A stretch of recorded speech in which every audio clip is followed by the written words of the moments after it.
Hello Malfa, thank you, good luck. Hello Black Dragonfly, hello whatever. Hello Brandy, hello Jason, hello Asen, hello Amoso.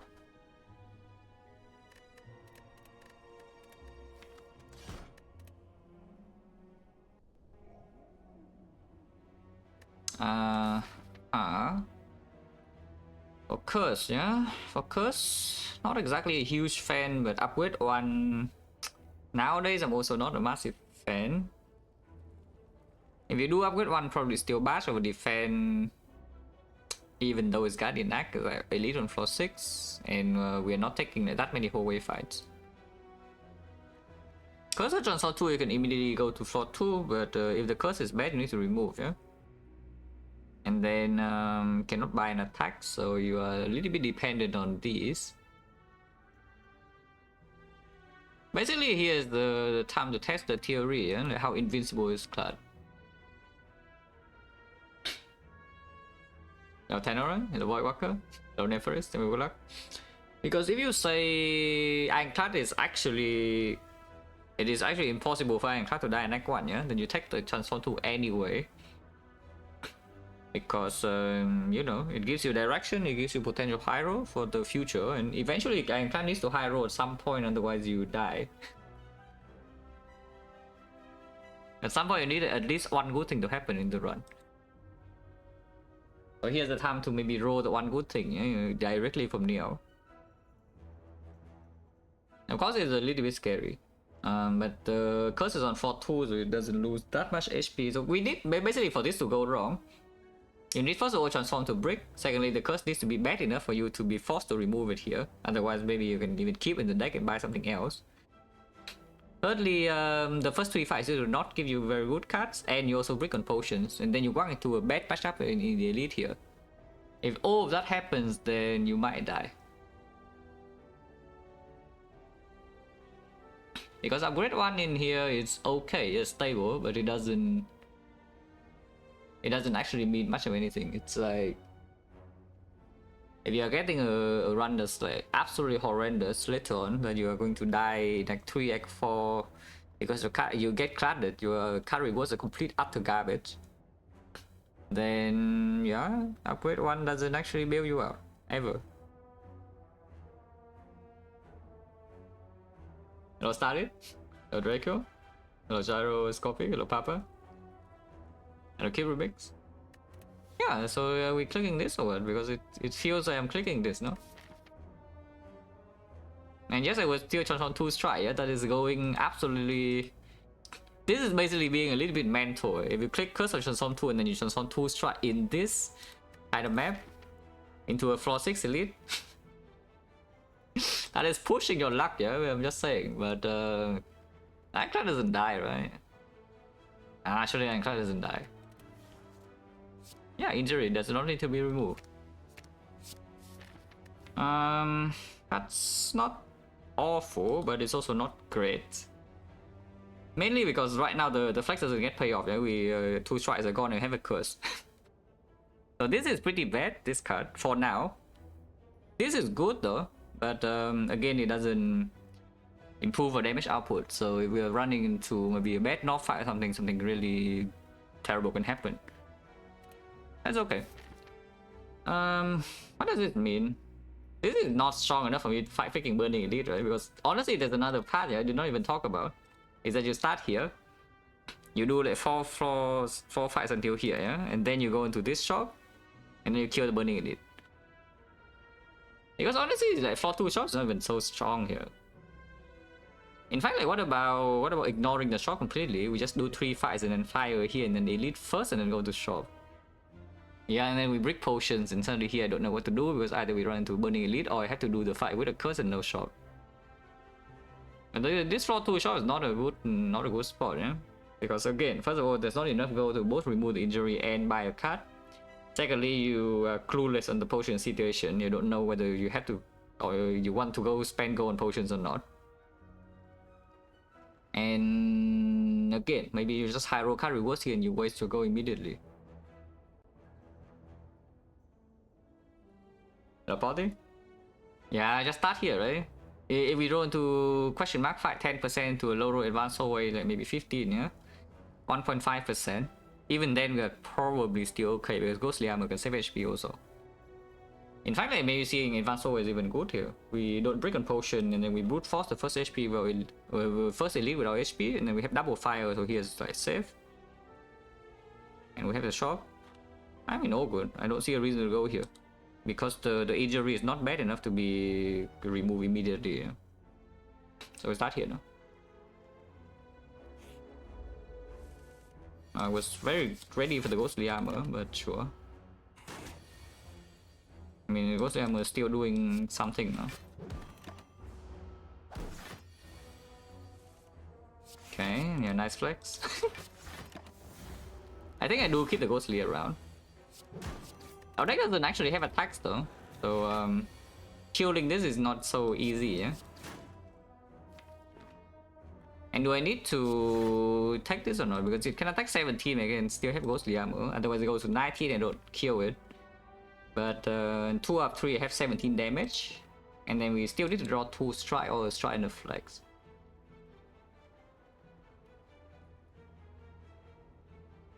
So transform, I actually do not remember the last time I clicked transform 2 on Clash from Neo and it's not 2 strike. Yeah, Terrence was right all along, man. When people were doing like 1-1 because they're scared of low rolls and whatnot, Terrence just say, like, why are you scared of transform 2 strikes? No, seriously, so why are you scared? Why would you be scared? I'm class freaking invincible. Yeah, and I die in this act 1, yeah, so I'm not so invincible. I can take 7 and get the hell out, or I can block the 5 here and not get out, but...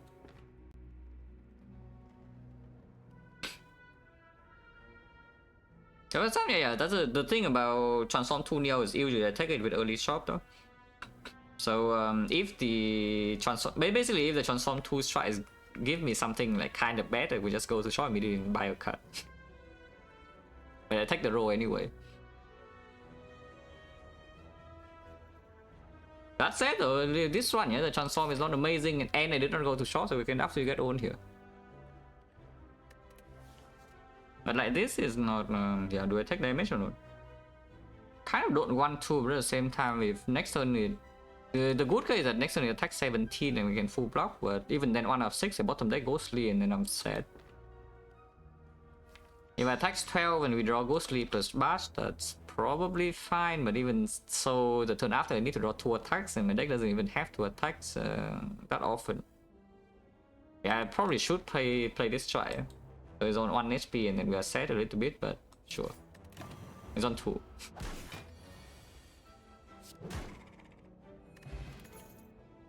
Oh god, well we have a flex.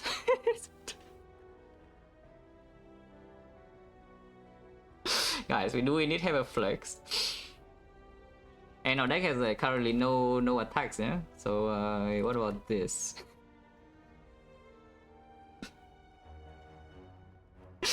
Oh, that's definitely a very premium first attack to pick, yes.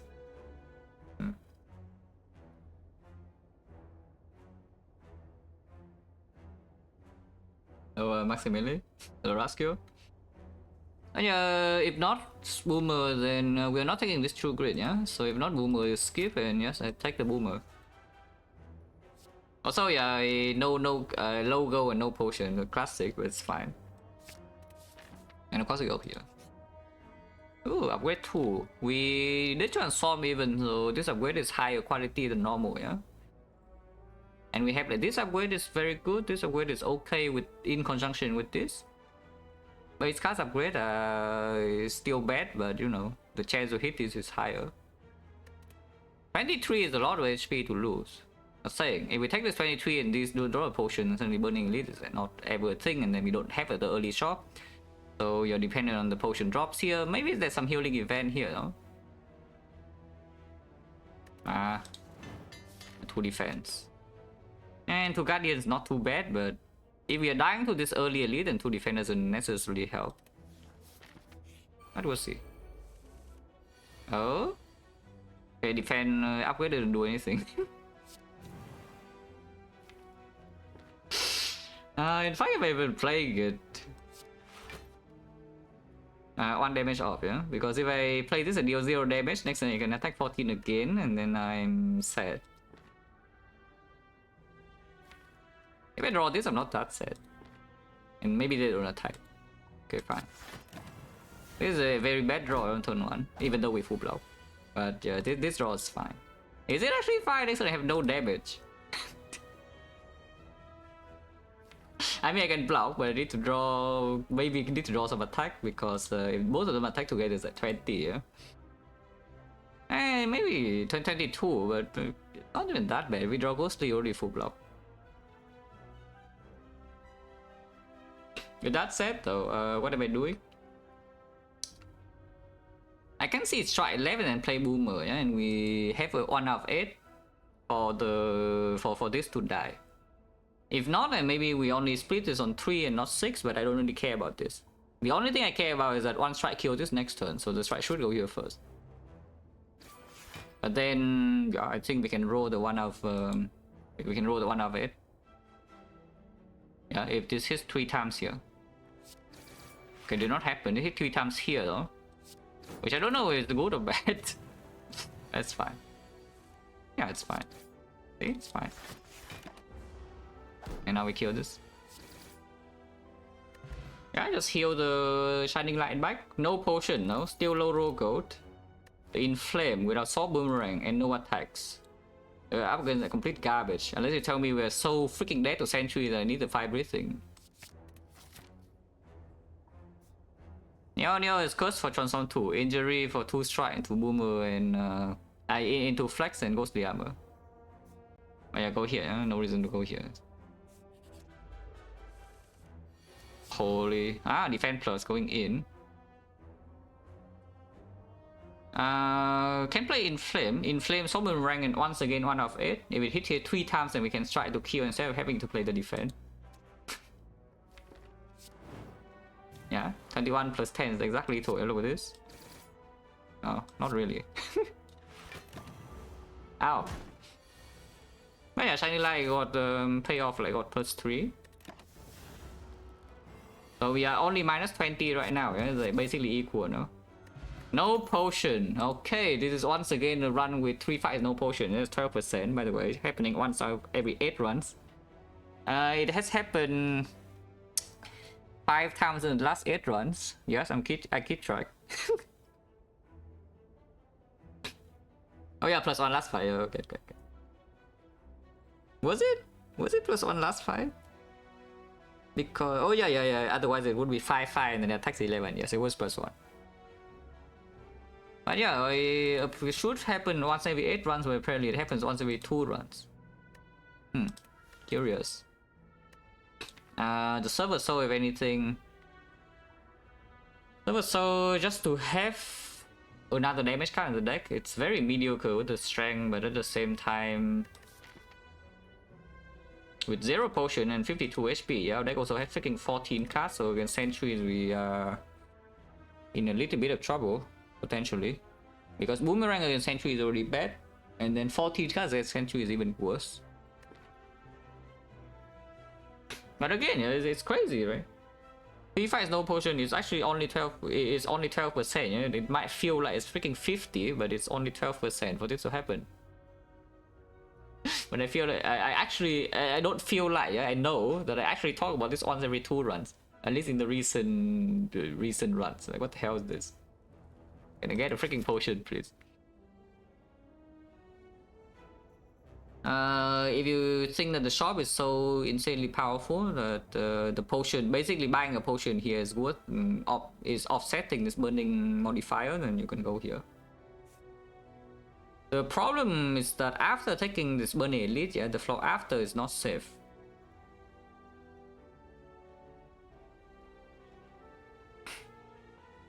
But if you go here first, even if you draw advanced away first here, then you have information when you need to rest or not, and potion chance is high. Healing event place. And then after the burning elite, after this elite, even if you're surviving on like maybe 1 HP or something, heal to 7, and here you can rest immediately, go to 29, and suddenly maybe now you're safe. Because there's only 1 fight into another elite, then you get a fire again. And then you get a relic here, the shop here to cash in. And after fighting this elite, you actually have enough gold here to maybe buy something decent. Yeah? If you go here, you are just buying pots. But I think I'm actually taking this Silver Soul. Just for the immediate future, even though, you know, not a huge fan of the card. Deck with 14 cards and it's like a curse and there's no freaking attacks. Let's just take this. The upgrade though, we'll see what the upgrade is. Well, depending on what happens here. Yeah, we are going here. And we are brute forcing the first elite without HP and no pot. Meow is transform 2 strike into, wait for the injury, into flex and ghostly armor. First will transform 2. Wait, what? I mean, I don't mind too much because this is still safe, but wow. Amazing relics, amazing card. Yeah, complete garbage, so it's fine. That said, we can buy a card. We can buy a potion. The thing about buying anything here is that this shot suddenly becomes better, but it makes me a lot safer into this. In fact, you can even go and remove right now if you want to, but if you remove right now, the sentries fight becomes a little bit worse, yeah? The other fight can become better. If you upgrade Silver Soul and then buy the liquid memories, then yeah, elites are dead.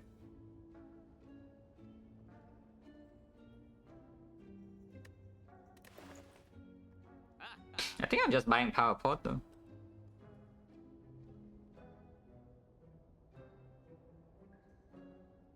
How is Knob? Yeah, because right now what I'm seeing is I probably just buy power pot and then upgrade upgrade the... I don't even know what to upgrade, honestly. If I buy liquid memories and it's clear the Silver Soul upgrade, but I don't actually want to upgrade Silver Soul in this deck. And I also don't want to buy liquid memories either. It costs more gold, and also it makes me make an upgrade I don't want to make. But I don't know whether to upgrade Inflame or the Boomer first. Do you consider dramatic entrance? No, absolutely not. Because if you buy entrance, you cannot even buy your pot.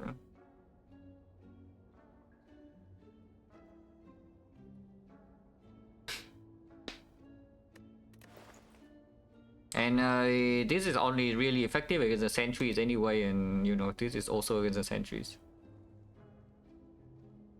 Yeah, I think I just buy this. But afterwards, I don't know. Yeah, removing now, I don't even know is good or not. Because who knows what this gives. And then if we need to remove, we can still remove here. And the thing about removing directly before this, yeah, is that our deck also goes to 14. So is that even improving the situation against sentries or not?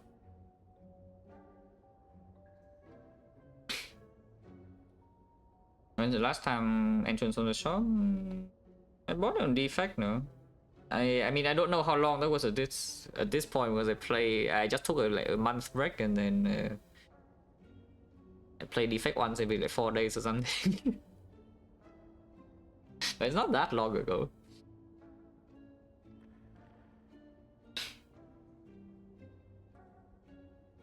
Yeah, I don't think I want to remove. I am a tiny bit worried about Knob though, but from 52 and the upgraded block, we don't actually die to Knob from 52, right? I mean, you can, because the Knob hits you for 8 into, I guess 8 into 24 into 24 is 56. And if you play defense plus the block for exact 4, so you are dead exactly on turn 5 if somehow you don't kill. So you do need to kill the Knob in 5 turns. Like before you attack the... Actually no, in 4 turns, yeah, in 4 turns. Yeah, you do need to kill the Knob in 4 turns, yeah, otherwise you die.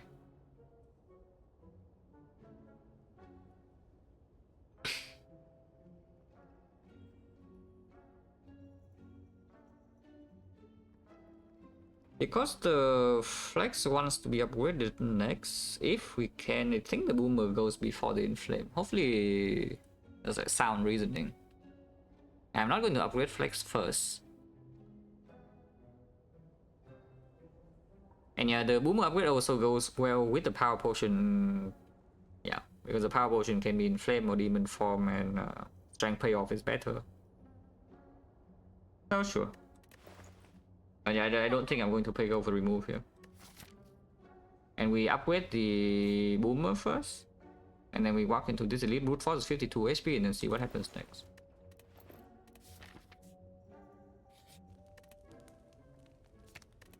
On chance is 70%, yeah, so I'm extremely willing to spend a pot here. Am I still willing to spend the pot? Because in this fight we can set up the inflame.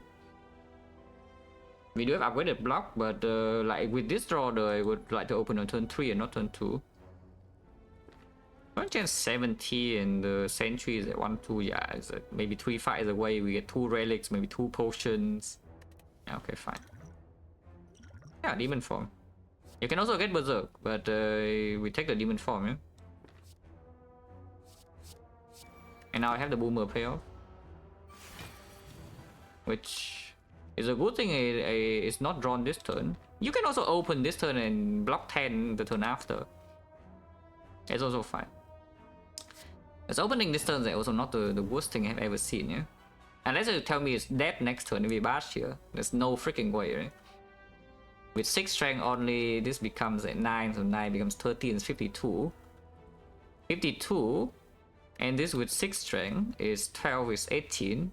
52 plus 18 plus 18 is 88. 88 plus another 6 is 94. Yeah, it's actually closer than you think, but it's not quite dead.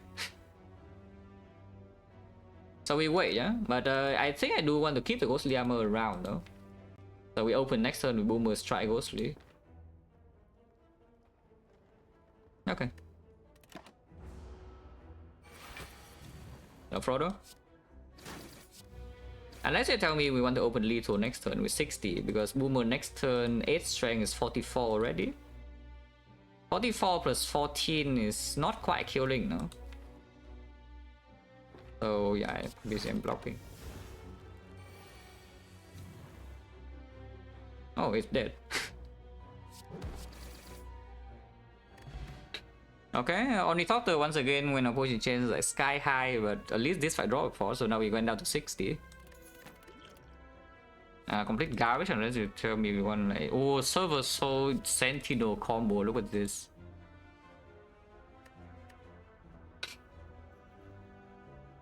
Yeah, Caps Ghostly and Little was still open because we did draw the 2 best attacks. And yeah, we skip, yeah. Unfortunately, I'm poor in the shop, but the power potion also makes me take 0 against lack of volume. I'm not complaining. Garbage, I don't know, it's garbage right now. Like maybe later on it will be good, but in this deck I don't actually want to draw the Intimidate. We already have good front loaded block. I pretty reliant on combo as well to deal damage because you know the Sovereign needs Inflame to come first or need Flex on the same turn. And yeah, we also don't really need this cheap block too much in the short term. Let me skip. Unless you tell me it's time for body slam because you know every block card is green. Yeah, no. 160. I am poor and sad. At least the good news though is that even if I do not buy the power pot, we don't have enough gold here. Power pot was like 54, right? So I think we have 165, and the membership card is more expensive than 165. Now I can remove the thing, yeah. The slight problem with removing the injury here though is that once again Sentry is like 14 cards. So if we don't pick a cards here, then Shuffle can be bad, but at the same time we have picking Attack Pot and we have Ornithopter and we have whatever relic is here. So it's probably okay to remove now. Oh yeah, I'm poor and sad. You know. If you were really extreme, you could have removed the Strike instead because you say Server Soul exhaust injury. Okay, I'm still poor, but I'm no longer sad.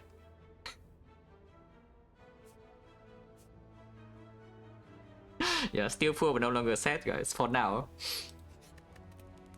That makes the flex upgrade stronger, by the way, yeah? Because then we I mean, we just block turn 1 and then turn 2 we have like Flex Boomer plus with a bunch of other stuff, no? So like exhaust all the block. Of course we run here.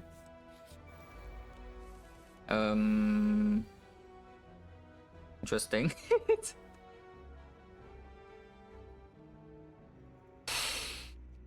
I will tell you the Sub Boomerang is not exactly the best attack to have in this fight.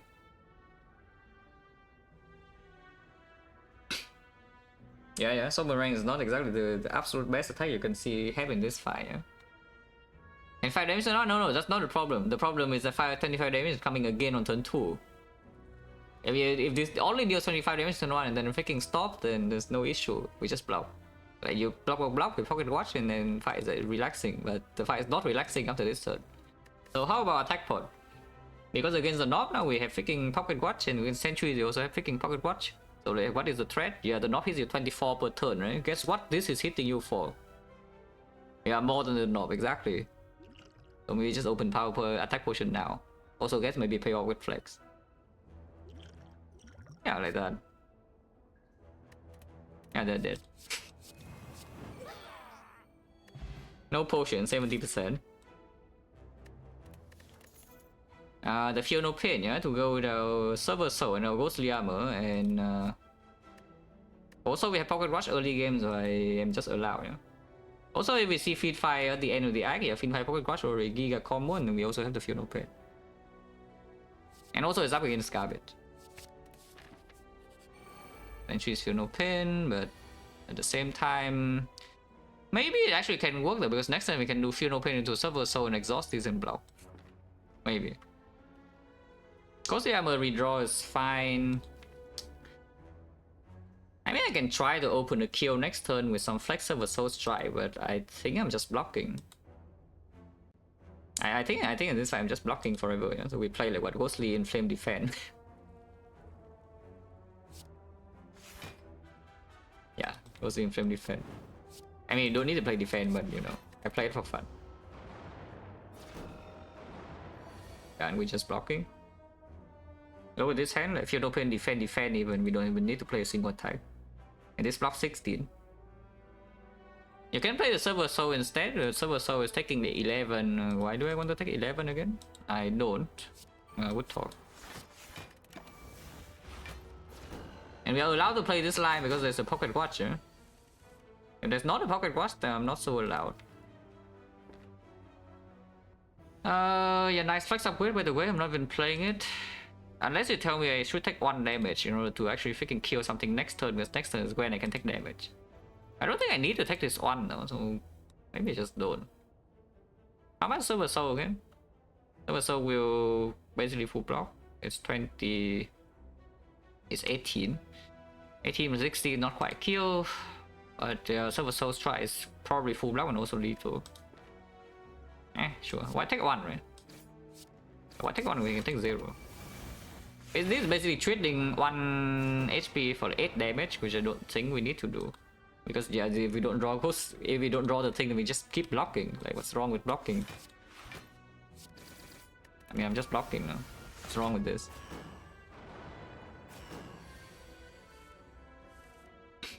Defend redraw, is that good or bad? I mean, it doesn't matter, but you know, I think it's at least slightly positive.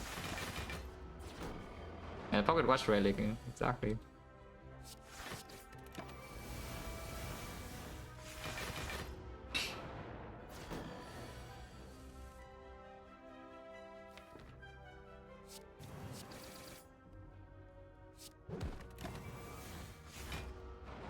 And also, of course, we never take damage here.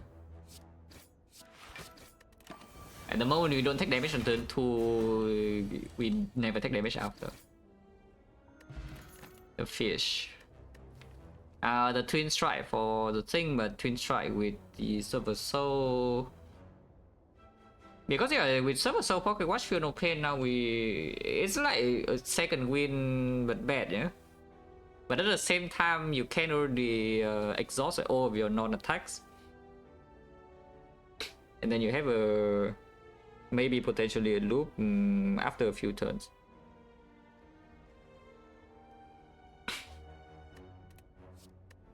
Metallicize I don't actually want, I don't think. Yeah, skip probably. Yeah, no potion by the way, so potion change back to... Wait, is it 70 or 80? 1, 2, 3, no potion. 4 drop. 5 no drop and 6 no drop. So 80%. Interesting. Thank you for the red there. Appreciate a lot. 80% potion chance, yeah, but with pocket watch and full HP we are fine, right? I mean, we saw how fine we were in the advanced hallway just now into the Gremlin King. I mean, we took 0 damage. Like we even heal 5 and then heal 6, so how hard was that?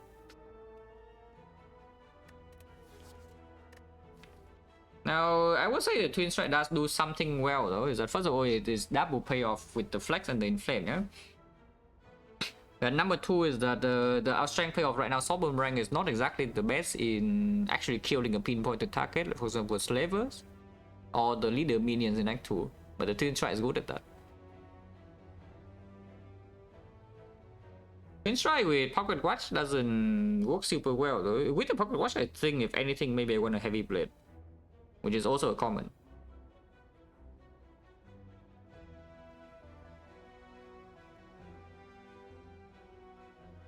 And this right now is not urgently needed, simply because Pocket Watch will just win at this floor, and this floor already for us. Yeah, I don't think so, right? I don't think so, I skip. Yeah, this Metallicize is not needed, yeah, for this early game. In fact, we already end Act 1, right? This thing is very, very strong inside Act 1, but we are basically already at the end of Act 1. So we don't need this. Yeah, load the whole ways, right? Always so easy. Compared to the elite, the elites are very difficult, yeah? You're scared of your mines in the elite and you want to whole way fights and they're all free.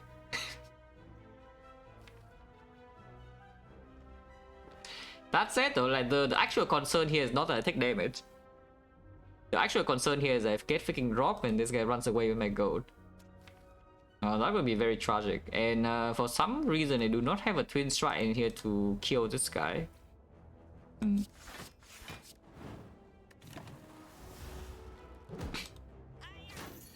Got 23 damage in turn 2. I think we break Pocket Watch this turn. So Flex Boomer first and then see where it hits, yeah. Okay. So you can serve a soul kill this immediately. Which I guess I would do. And then we take Pocket Watch at 12 damage, no problem. Other choice is just Ghostly Defend. Which honestly, Ghostly Defend is fine too. We take 8 damage, so we take 4. We take 4 less. But first of all, this guy is not dead, so we can attack again next turn. This guy has 80% chance to attack, and then we don't have Pocket Watch. Okay, maybe that's bad. Yeah, that probably is just awful. So we just suffer so we can take 12. Yeah. And Pocket Watch again, and next turn this guy's dead. Yeah, like this hand would have been quite sad, no, the thief attack. No potion, 90%. Guys, they just say that the Ornithopter shows up and now we get a potion every floor because our potion chain was sky high. Our potion chain is still sky high and I apparently am not getting a potion every floor. Guys, is it just me, like every run I go to 80 or 90% at some point in the early game? Like in Act 3 nobody cares and nobody's even keeping track of potion chains in Act 3, but like Act 1, Act 2, I have a feeling that every act is just 80 or 90 or like whatever, you know. Interesting. The headbutt is okay. Or you can take the True Grit because you can already exhaust all the non-attacks, or like a man who exhausts the strike as well, and then you can draw into the same turn every turn, you know, like Flex Boomer. Yeah, or you can just take a headbutt, which is good.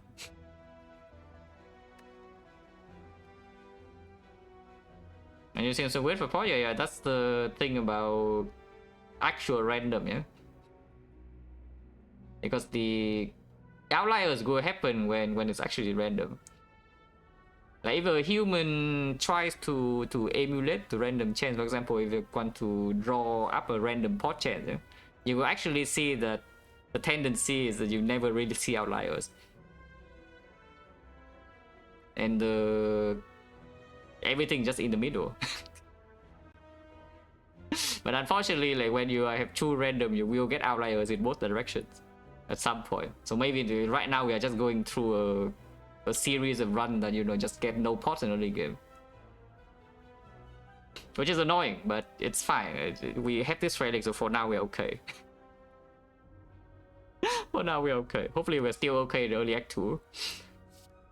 And yeah, the headbutt is probably fine.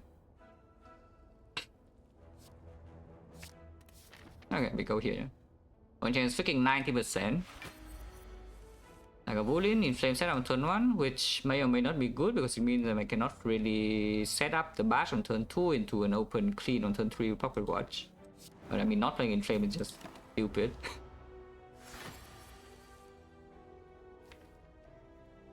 Opening now, it's not the worst thing I've ever seen. In fact, I can even headbutt the Boomer, and the next turn we have Flex Boomer into Ghostly. You can also just not play the Fear No Pain. You can also bash Boomer instead. Playing Fear No Pain just means that the server soul blocks a little bit more, but it's just a tiny bit. Let's just bash Boomer, right? I mean, you can even kill here. Not really. Next turn we take no damage though. So if you know Pin Server, so we take 11. Other choice is Ghostly, Defense, Strike. Is our damage okay if I just maximum block? Because we deal 12 this turn, we deal 0 next turn. And then it debuffs me and I have 0 strength afterwards. So on 70 we have 1 off turn to deal damage with Steel Pocket Watch. I mean, seems okay. Seems okay, no? Just Ghostly, Defense, try and Pocket Watch, yeah?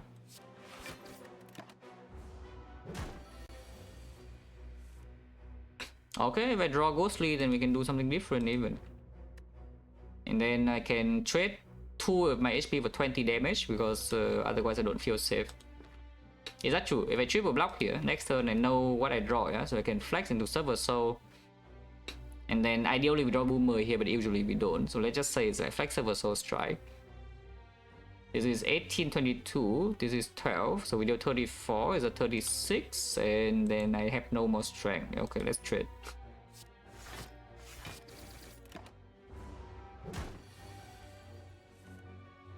Okay. And now of course we kill him.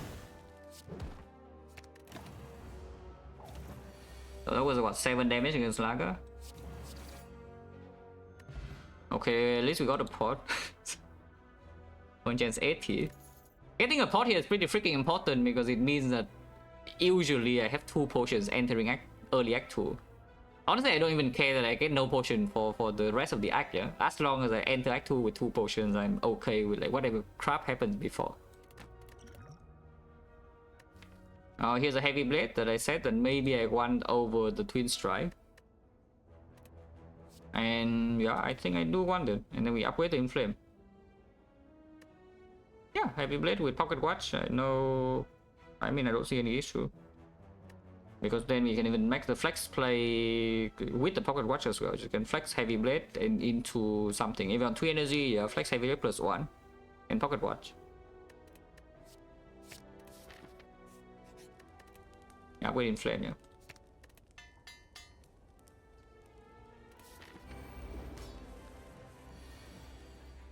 See what I mean? Flex heavy blade +1. You can even save the ghostly armor.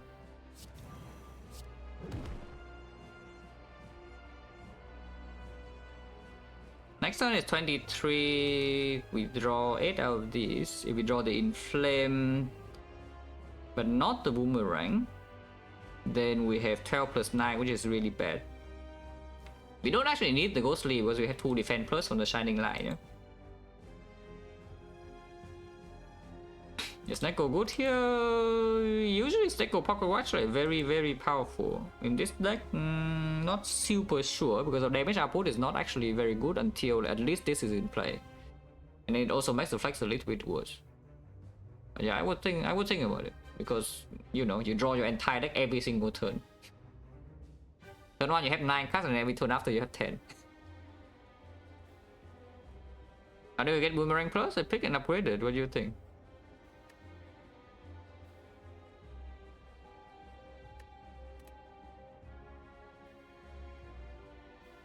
And yeah, we play the strike, yeah? Because I really don't want to play Silver Soul next turn. And we need to draw both of these to split otherwise. I mean, at least this, yeah, we can both Inflame, but we need to draw Boomerang, so there's a 20% chance the next turn I don't split. Yeah, because this is also only 21. And this is 21, this is also 21. This is 22, it's not even splitting. And this Inflame Strike Headbutt is also not enough. It's 21 as well. With a play strike. Let the Ghost League go. And we just say the defense plus here is like good enough. Yeah, I did draw the Inflame.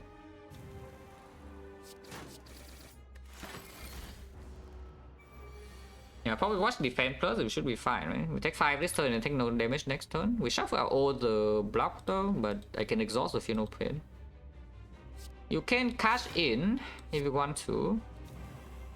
We trade 4 for 35 damage. I don't think I need to, though, so I just won't.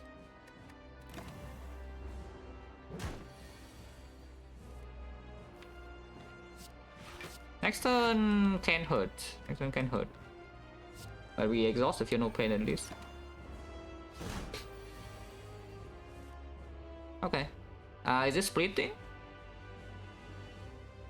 Yeah, is it splitting or not? Heavy Blade is 3... is plus another 12 is 35, yeah? And then this is 16, so it is splitting. Yeah, the flex upgrade. The next split cannot be like this though, unless we... The next split is 60, so I would need to draw Heavy Blade plus the Boomer and the flex on the same turn to split immediately. Also here, of course, we need to headbutt something. Doesn't really matter what we headbutt, yeah, shuffle out, but it doesn't... It's not very important. It's not very important. If anything, if there's anything we might play next turn, it's a flex, but it's probably not. Because I just want the pocket watch. Next turn is a little bit annoying, potentially. But here we play a double defense into Boomer. Defense plus from Shining Light, by the way, saving like a billion HP. If I block here, next time we do still have a defense plus, at least. If you want to set up something for next turn instead of having to take damage, you can play Bash, but then you just take way more damage this turn for like what reason? You have no reason. Just block. Oh, is it splitting or not? This is 40. Plus the Silver Soul, it is splitting. But you don't need to play Silver Soul either, because this 5 is already full block, and then you... Ah, Flex Boomer, right? Look at this. It splits, but we don't need to play it, yeah? We can just break Pocket Watch instead, and shuffle in the defense plus.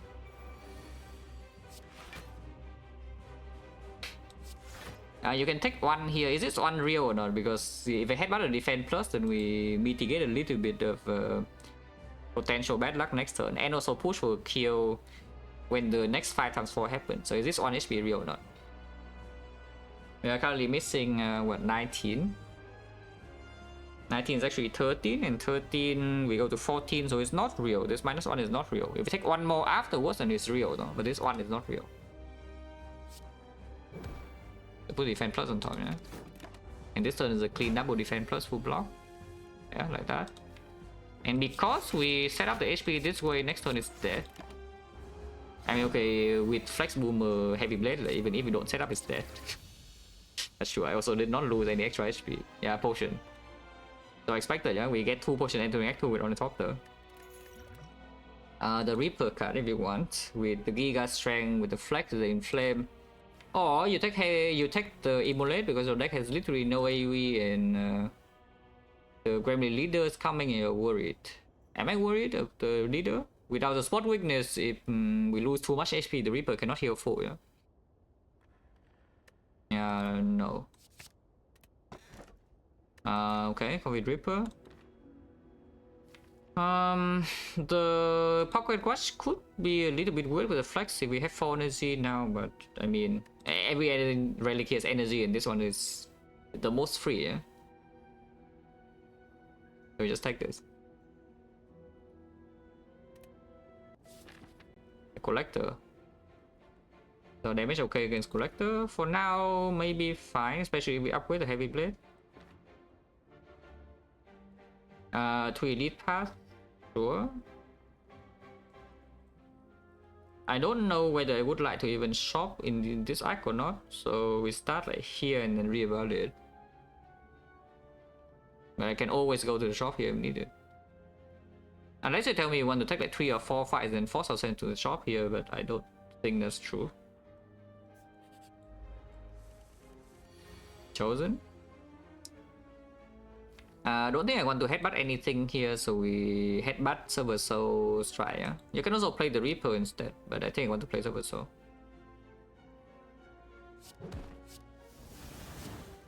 Is Boo okay? He just turned 17, it is fine.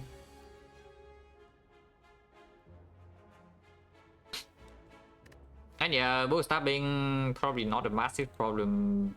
I mean, we will take damage. This deck does not take 0 to Boo stabbing, and also doesn't full heal either because it's not AoE fight.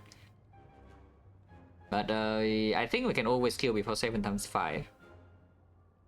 So you take damage in that fight, but maybe not that much, and then you can heal off of the other fights with the Reaper and the Onisotter and whatnot. But yeah, leader is spooky. Leader is actually kind of scary because I took Reaper over the Immunity. So is this dead or not, by the way? 7 strength is 40, and this is, yeah, okay, lethal. The top. The leader fight got a bit better. And the collector fight. This deck is not super pleasant, I would say. At least we did transform 2 strikes. Hello, opening with the red. Yeah, at least we did freaking transform 2 strike, yeah? Otherwise you can see like what damage and damage. Okay, not damage. But this is not real bluff. This is just a freaking greedy power for now. And also good thing I clicked Shining Light also. Because the defense plus has done insane, no, in this second one.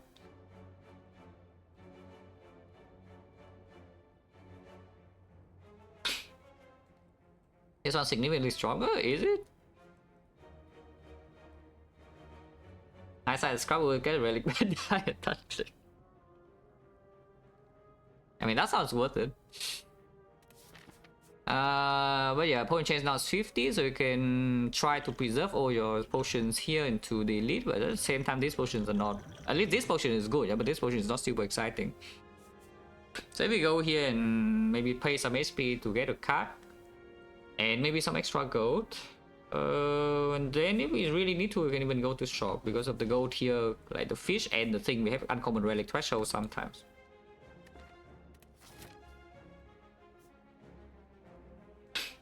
Yeah, sure. Just take the fire. But this deck right now also maybe in the short term is fine. Because the pocket watch is still freaking broken, and then you can heal off with the Reaper in most spots. If this one progress, as in we just move on with the run, and the card rewards do not really, basically I stop seeing good cards. If from this position I stop seeing good cards, and suddenly we might be in trouble middle of 3, yeah? Something like Giant Head, for example, can already kill you. Nemesis you can never bluff. And you can sustain yourself through the shapes and darklings, but then any boss fight comes your fold immediately.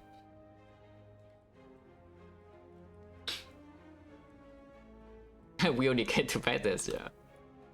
Let's take the fight. Avocado might take damage here. Actually did not, that's crazy. This deck full blocks 21 on turn 1. We cannot full block here forever though, but at the same time there's no reason to really attack. If you actually want to attack this turn, then you play Ghostly into Silver Soul into Soul Boomerang to strip 5 plated. But I think we just try to set up a lethal with Headbutt, yeah? It's like we take damage next turn and we kill on turn 3. It's probably the plan. It's like block, block, block. Next time we do some bash headbutt thing, and on turn 3 we have lethal. Maybe. Pocket watch for sure. No headbutt, huh? And this is played. So now it's time to decide, like, are we trying to bluff or are we trying to steal, maybe set up a lethal for next turn? Because it's not super likely, you know, with a headbutt to pull a good strength payoff on top. Even on 4 energy, this thing is at 89, yeah? 89, and then flex boomer is already 60, though, but at the same time we need the flex and the boomer, which I neither here. Because the other choice is maybe even playing just like defend plus feel no pain and without the bash. We take 3 damage only but exhaust the feel no pain. And then in the redraw, the Reaper blocks a tiny bit, and the Server Soul can also block a bit. And the chance to have lethal next turn is pretty freaking low. Usually you just need to block anyway. And then I don't want to redraw the feel no pain on that turn. Yeah, probably, right? Just defend feel no pain, yeah. Can I get on this turn? Hopefully not. Okay. Yeah, like here. If I do not headbutt anything, the next time we know for sure we have to turn the flex bash into heavy blade. And how much damage is that? With 7 strength, this becomes 35, and 35, 52. 52, this is 15. So we have 67 damage next turn.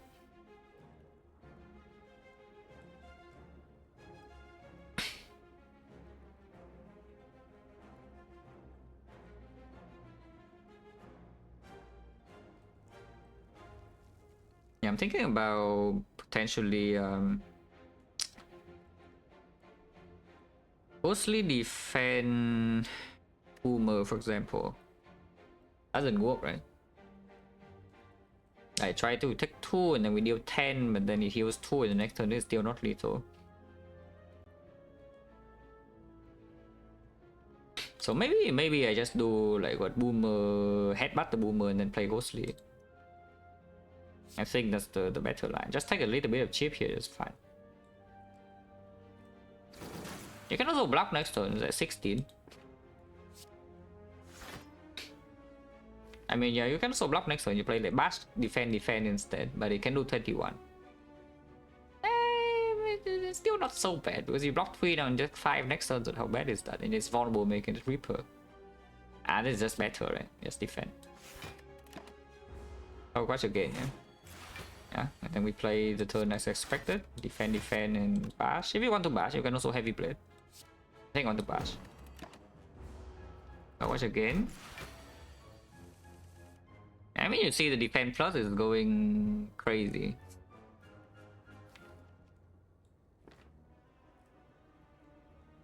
You can once again play bash, defend by the way if you want to. And next time we know for sure you draw this hand, so like, is this lethal or not? Without playing flex, yeah? Let's say we just bash, defend again. Take 1 damage, this turn is perfect because we go to 70 and 70 heal to 76 without the Reaper, or without potion. It deals 4, so it goes to 63, 63, 11, so we need 74 damage. And this with 3 strength is 36. Plus the... Oh yeah, and we also block by 18 if we want to. I mean, I don't see a reason not to do this. Instead of doing math, I will just play the cards. I mean, I see no reason not to do this. Even if it's not lethal, and I think it is, right? Yeah, it is lethal.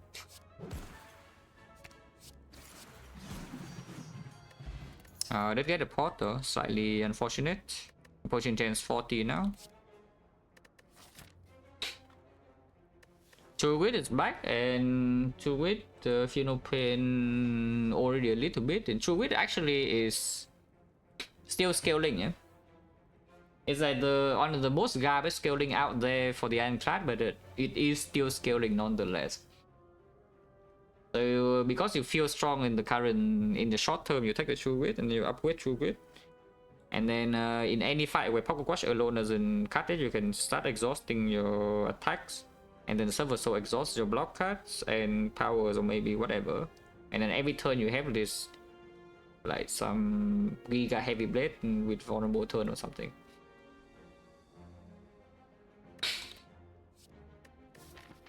To win minus is not, again, it's not very urgent to get in the deck. If I pick it, however, we have a more often a uncommon relic threshold, yeah, because of the fish. And it's kind of like insurance in a way, you know. Suddenly you have one targeted exhaust in your deck in case you never ever see like the burning pack or maybe the feed fire, maybe the maybe another two with it potentially comes green. So you like, take this first because eventually you will want something to target exhaust. Even though it's like the worst option out of all of them. And maybe it's still fine. Not sure. Is Fish the most impactful relic in the game? Some cards in the deck. Eternal Feather probably slightly more, but yeah, Fish is pretty big. Every time there's somebody's on the fence about the card, suddenly there's 9 go and they pick the card. I was thinking Blackout is a seed. So you do not see the seed while I'm playing the run. And yeah, Explosive Essence probably true, and then we want to boost Stabbing and cannot block because I tossed away this potion. And Explosive Pot doesn't do anything when we already have the Whirlwind against the other two fights. Okay, the Whirlwind minus against Slaver is not exactly the best thing I have ever seen, no, to be fair. But yeah, into Collector this also probably performs stronger. Against 40. Michael?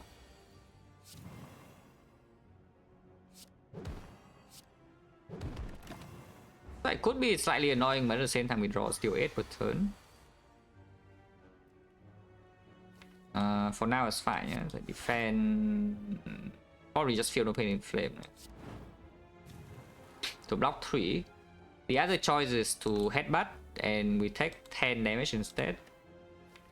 Headbutt Heavy Blade to hopefully to next turn, but I think we just block this a bit. I think we can just block it because this turn, yeah, this turn you can just play the Silver Soul to block. We don't need to redraw into these blocks, so it's going to die soon. This is still better than playing Whirlwind, so we play that, even though it's cost 2. And this time we have Pocket Watch again, it should die. So it looks like it's dead. We change 50, complete garbage unless you want me tell me you want close line somehow, because you don't have any source of weakness and move stabbing is coming and move stabbing is scary, and I think I still don't care. Yeah, Iron Wave, like not now, and we don't have any relic that plays with Iron Wave either. Is Reaper card rather good? It has not done anything in this act yet. Okay, it healed 1 HP here. That is the only thing it has done. It has healed me 1 HP. At the cost of I don't even know how many it draws. So yeah, the card is good, but so far it hasn't even done anything relevant. It's just negative. Because it cost me a lot of draws in the previous fights. Okay, oh yeah, 240, 284 now suddenly the shop uncommon relic threshold is very open. We can buy basically any uncommon relic. Not rare relics though. Point chance 50 also. Well, I mean, if I buy this relic right now, then I no longer have the uncommon relic threshold. At the same time, I'm not going to get freaking 9 gold in the shame, you know. Even though technically speaking, the shame is not even so bad. We serve a soul the shame away and then it's gone. And we draw through it with this. And then I have like what 290 whatever. Yeah, okay, good talk. That relic is okay. Not amazing, as amazing as usual though, because we are already currently floating energy. Yeah, we are floating energy because we want to pocket watch every turn, and then modified hand is here to make us even, you know, we float even more energy. And yes, we bought the uncommon relic, but instead in the shop we bought it for 85 gold. That said though, am I still going to the shop? That's the next question. Because with 199 we can buy any uncommon, any shop relic if they're broken, otherwise I can remove a strike, and removing a strike, and this deck is strong. Yeah, removing a strike, and this deck straight up is just strong. We have Silver Soul Exhaust, we have like potential loop or whatever. I just cannot buy endgame solution, like maybe the Incense Burner or the Lizard Tail, whatever here. At the same time, I'm actually no, maybe I am fighting Burning Elite this act, so I do have free pathing next act.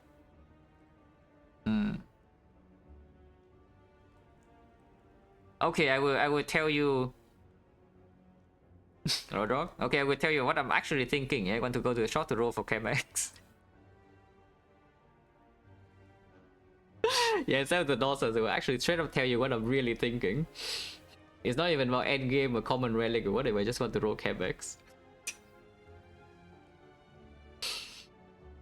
How dumb is it to just go to this shop right here to roll a KMX? Okay, I'm rolling. Damn.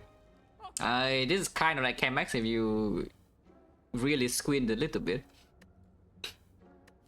But really though, we have like Akabeko Boomerang, we have Akabeko Whirlwind, we have Akabeko Reaper. We can also have Infinite Gold, yes. Yeah, we can have Infinite Gold. The Evolve right now doesn't do anything, and later on we have Pocket Watch, so do we care about the Evolve so much? The deck has no power through. Shrug it off. It's okay, but at the same time, yeah, maybe not. Let's buy this, yeah? It's cheap, it's a minimum price even.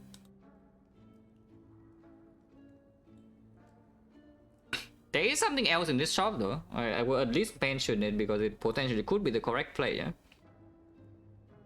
Is that you say that you're insanely overpowered right now with the Reaper and whatever, Pocket Watch Modified Hand, I don't even know. And then you buy the Ancient Potion. Because it blocks first cycle of the heart. And the Ancient Potion also comes with a remove.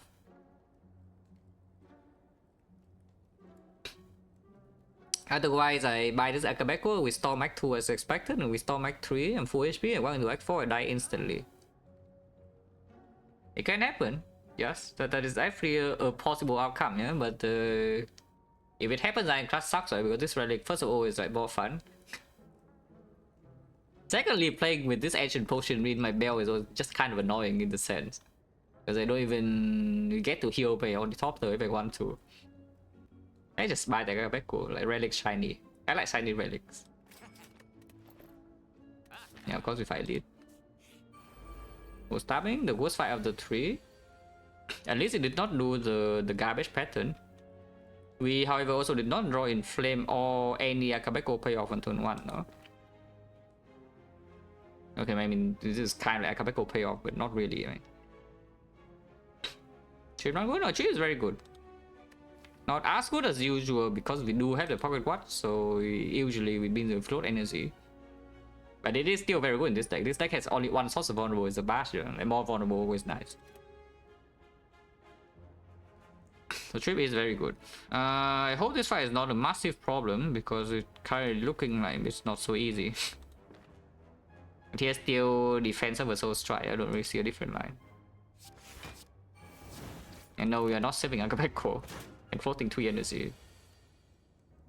24 on turn 2, which is not a very common pattern. They draw or block this turn, next turn is 28, yeah? Unless you tell me it's lethal somehow. And this to be played though, just be played first.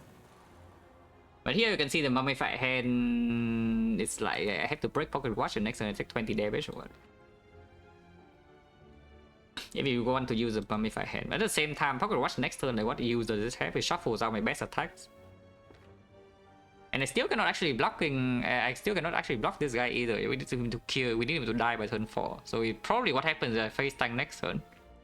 And then we go to low HP and then we heal, and then we kill him on turn 4 and then we heal up in maybe these floors. Loop pod. Oh, we swing loop pod here? No. Because my current plans, I just take whatever is coming next turn, yeah, but it was 28 on my face and then kill the turn after. Like, why are we spending loop pod again from full HP? With the Reaper. With Akabeko Reaper even, yeah, and a bag of prep.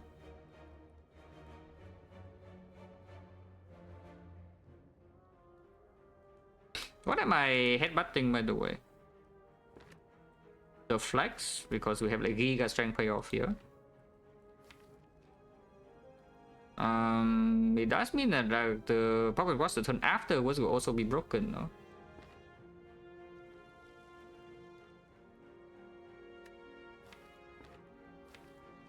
Unless I don't even play the defense plus, I play like what, flex into bash heavy blade or something. How much damage is it, by the way? The heavy blade is weaker than the boomerang plus.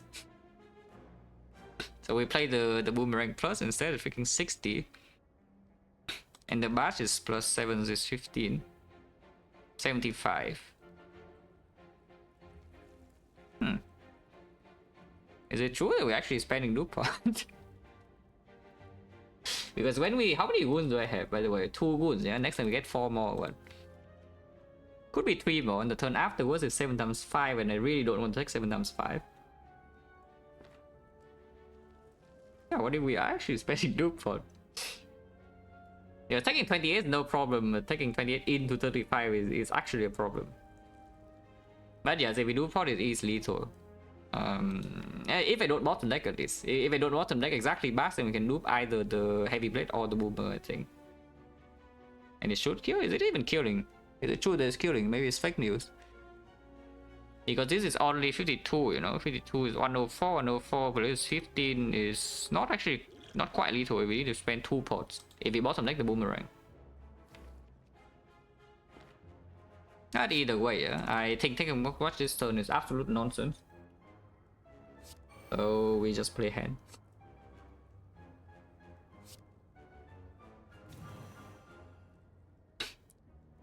But yeah, headbutt, like what? Probably just a flex. Ghostly Armor, I don't actually want to draw Ghostly Armor in 2 turns. If I do not do pot next turn, so we should like play defend into double. No, defend. Either way, this can exhaust. Wait, do I full block if I don't play the Ghostly? I play like, let's say defend to Chubin, yeah? This is 20 and 23, so I take 1 damage and get a wound. Okay, that's pretty bad too. I guess then we can play Ghostly. I just play defend Ghostly and then Chubut exhaust his defend is fine. It's kind of like Ghostly exhausting. Except like, instead of drawing a defend, I draw the Ghostly and redraw the set, which is just better. Sure.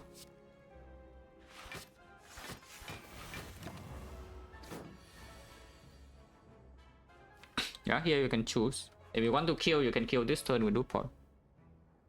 Otherwise...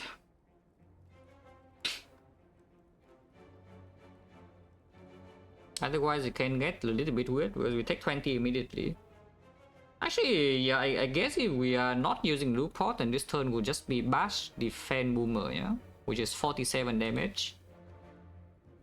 And then we take 20 to our face. It's vulnerable.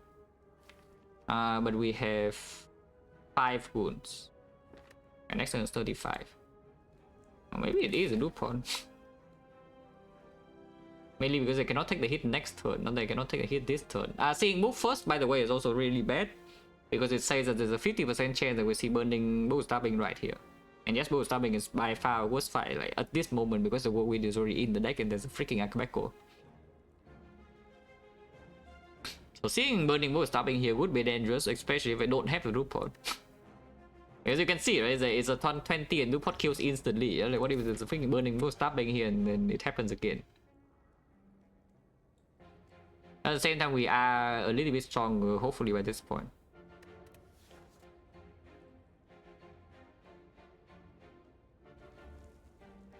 Yeah, sure. Yeah, 60... What is this again? 36? 47? 47 is at 77. 77 even with vulnerable. I guess it's 67 because you can reach with this. Even with vulnerable 67, it's not exactly super easy to do. But we have 7 draws. What if Dupe Whirlwind? Is a Dupe Whirlwind next turn if we absolutely break? We can, right? Yeah, it's just 77, so double win is always killing. Because double win is 48, and yes, double win is 96. I think I like a dual port, to be honest. Taking 20, not extremely pleasant, because maybe next time I'm forced to use this anyway, yeah? But at the same time, I hope that with the Reaper Akabeko I can heal up in these fights. So even if I pay this 20 HP for nothing, I'm still okay. But in some cases, I just get to save my dual port is actually important. So yeah, maybe we just play the Bash Movement Defense. Yeah, maybe we just play Bash Movement Defense. I think so. Take 20.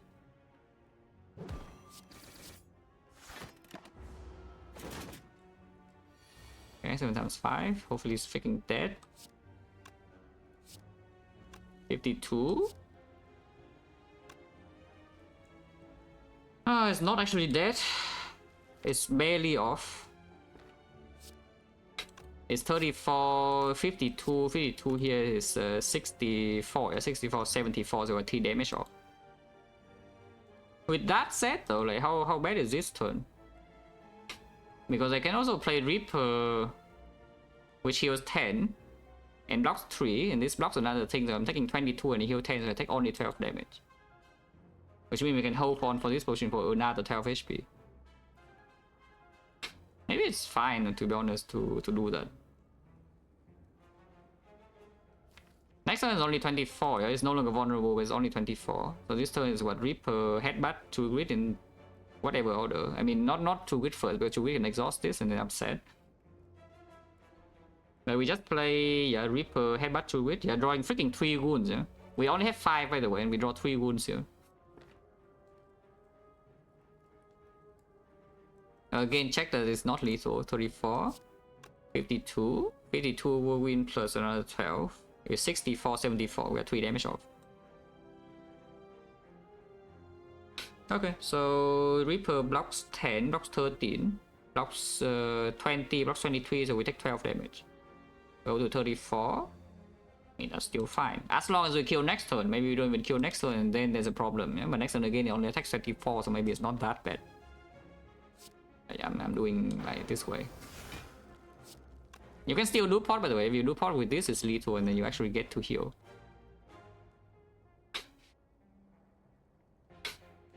But I really want to keep this do pot. Hopefully not like freaking stupid. Yeah, hopefully not insanely stupid to just hold on to this do pot for so long. And yeah, headbutt to it. We don't headbutt anything.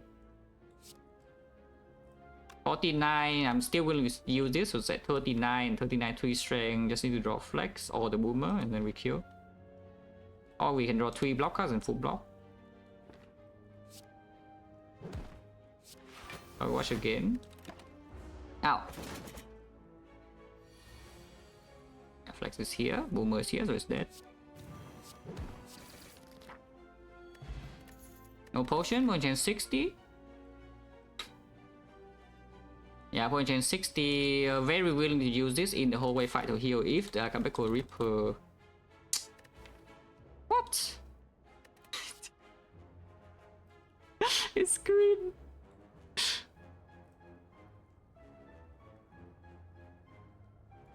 Yeah, now the KMX will show up for sure, it's true. Probably still good though, it's like we have Akabeko now, this is even stronger than normal, yeah? We know the next elite is either slave or leader. And then even in long boss fights, we do have to chew it to exhaust the garbage attack one by one. Probably still just good, and it's good with the it's good with the pocket watch as well. Like this is actually just a good card with the pocket watch. Alright, sure. Take the 5. I don't want question marks. What did we see even question marks, by the way? The Vagrant, and then the other one was the thing. Was a fight. You can go to the fire right now to do what? You upgrade True Wit. Like, why? If anything, I put Heavy Blade first. I think we just take more fires, right?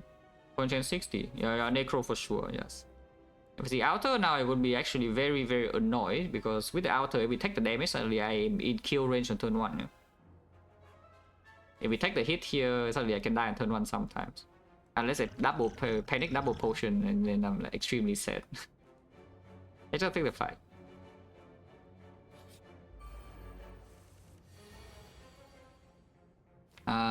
We are waiting for Akabeko Reaper or what? Taking 15 damage to my face right now. I can prevent that by killing her.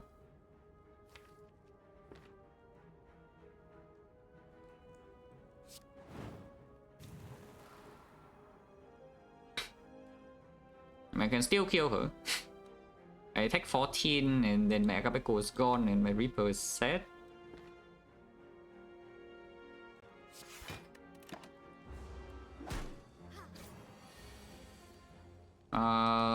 Next turn this guy never attacks though, so she's buffing, so she can attack next turn, yeah, but next turn this guy never attack. We can kill her, but this guy doesn't die and then I'm sad. So yeah, we just Akabeko Reaper next turn, they have no block. So like this, and then to wit first, if it exhausts this and we play this, it's still full block, it's 14. If it exhausts this and we play this, yeah, we exhaust heavy blade, then fine. Mostly armor redraw, is it good or not? Next turn she can attack like a lot, but we also block here and then block here. And also, if they both have 5 strength, they need to die like soon. Yeah, maybe Ghostly is not a very good redraw. Do nothing on the first 2 turns to get Akabeko Reaper, yeah, but you know, it's probably worth it. Because there's a lot of HP.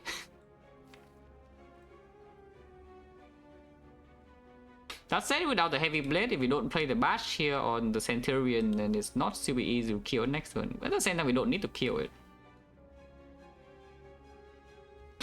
Yeah, at the same time, we don't need to kill it yet. It only attacks me for 18, and 18 we can still block with like defense with the Funeral Pen.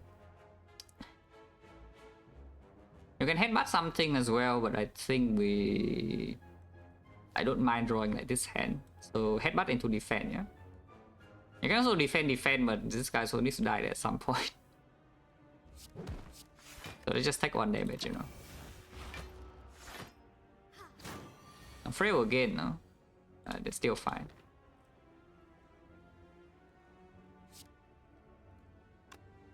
For now. Oh, exhausting the boomer is still fine. I hope it is. Take 4. But yeah, we lose both the boomer and the heavy blade already. Yeah, at the same time I can steal Flexible Wind. Flexible Wind is 60 damage, so they are dead. I can do Flex Headbutt and then Whirlwind. In fact, I can even Headbutt first, right? Yeah, if I headbutt first, it's 45 plus 12, 57 exactly, and then you can set up Nunchaku for the next fight. But to be fair, the Nunchaku it does matter. Yeah, Nunchaku online actually matters because it allows me to do Whirlwind into a block card on turn 1. It's like Whirlwind Akabeko pay off, and we can still play something else. That's kind of good. Okay, fine. I don't want to headbutt the flex, right? Or do I? Maybe I actually do, because next turn she's... Oh, she can attack next turn.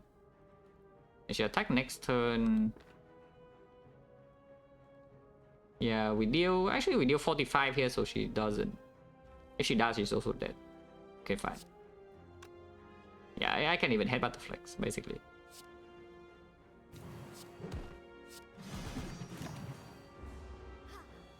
Yeah, she attacks this turn, and we need to kill. We can kill, but we can just block.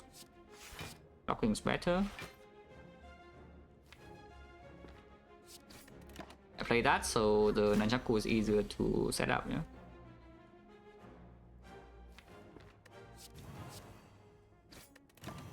Two attacks like bash plus 1 is very easy, and we heal to 56. Oh, did get a point chance now is 50.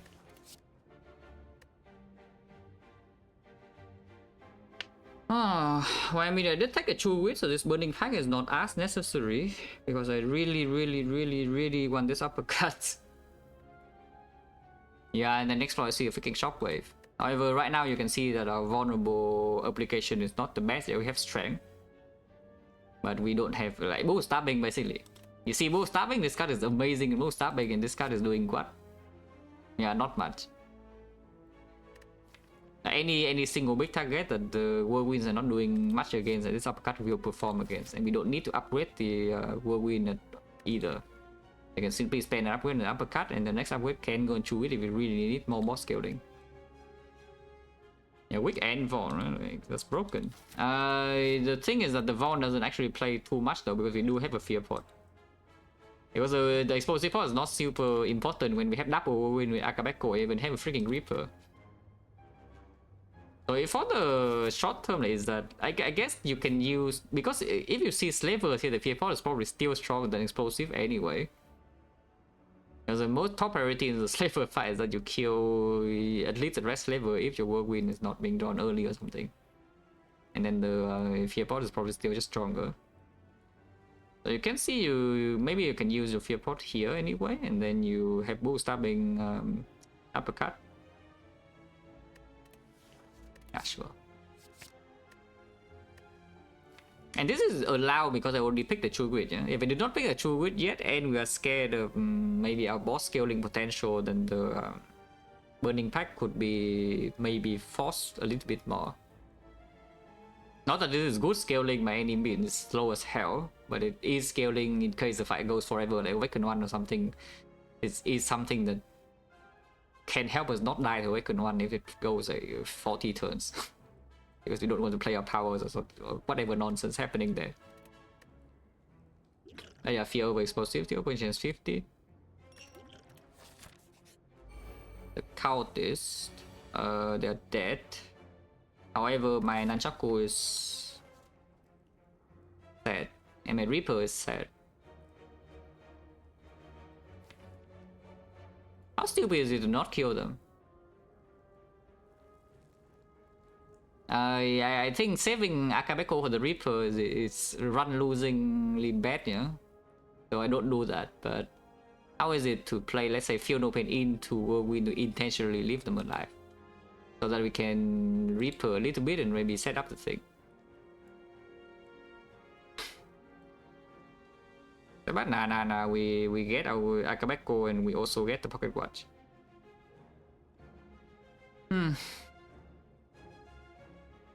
I mean, you can also still flex. You flex of 51 AoE, so this guy's dead, and this guy is also like freaking dying, yeah? And you can still heal a tiny bit with Reaper, except that your Nunchaku is just going to be stuck on 1 or 2. And you don't really take damage. At the same time, yeah, there's a freaking Whirlwind Plus here. Maybe I just don't do that. I mean, I do see the point of doing flex into Whirlwind, flex into Headbutt, and then Headbutt the flex, because then you can open the Reaper. But if you want Pocket Watch with that line, yeah, then your Whirlwind is also again dealing 51 damage AoE, so you don't need to flex for the Reaper because they are dead. Yeah, I think I'm just going to do like what, Fear No Pain Whirlwind for 3. Hopefully not stupid.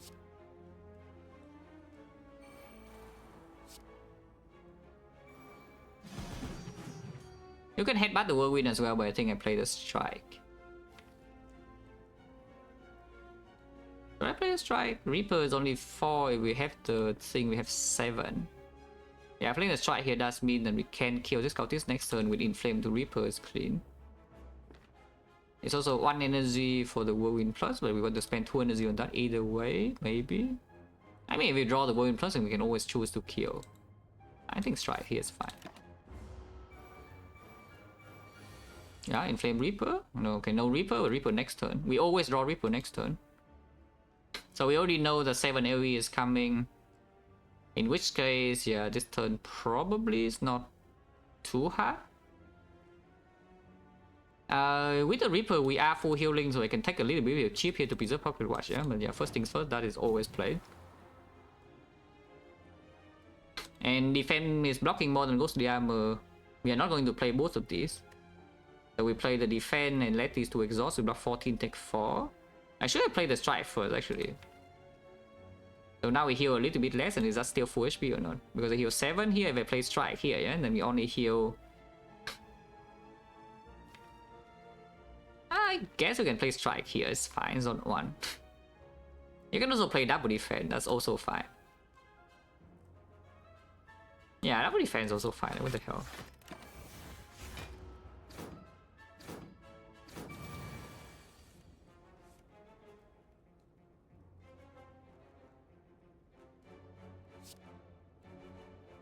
Yeah, the Reaper card, we have 4 HP. And then hit here, kill. And full blow. I'm just going 5, yeah, not the best, not the worst. Ah, potion again. 1, 2, 3, 4, 5, 6. Oh yeah, by the way, for the loot pod users, yeah, you have -1 loot pod because I see right now I'm full HP. With the loot pod. I just take 20 in your face, please, because you know, if it's not move stopping, then you just have a good fight, no? But here, yeah, we dropped too many potions, so no point chance like down the trash can was like 1, 2, 3, 4, 5, 6. And I think we have dropped 4 potions, so now we have 20%.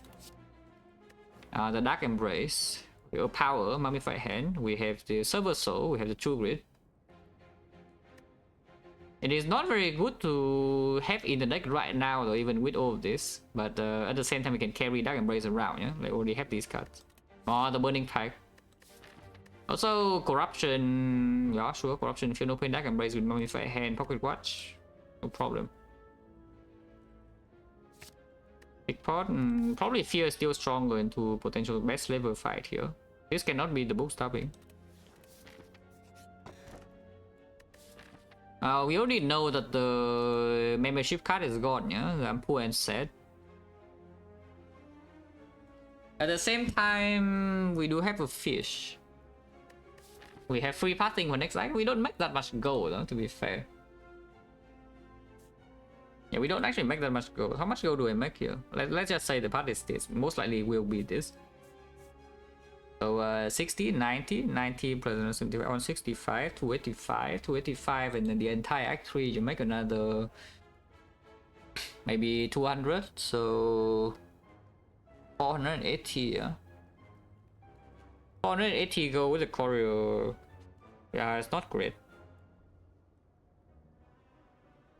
It's even with the Ascension 16 discount, it probably only goes to around 150 gold.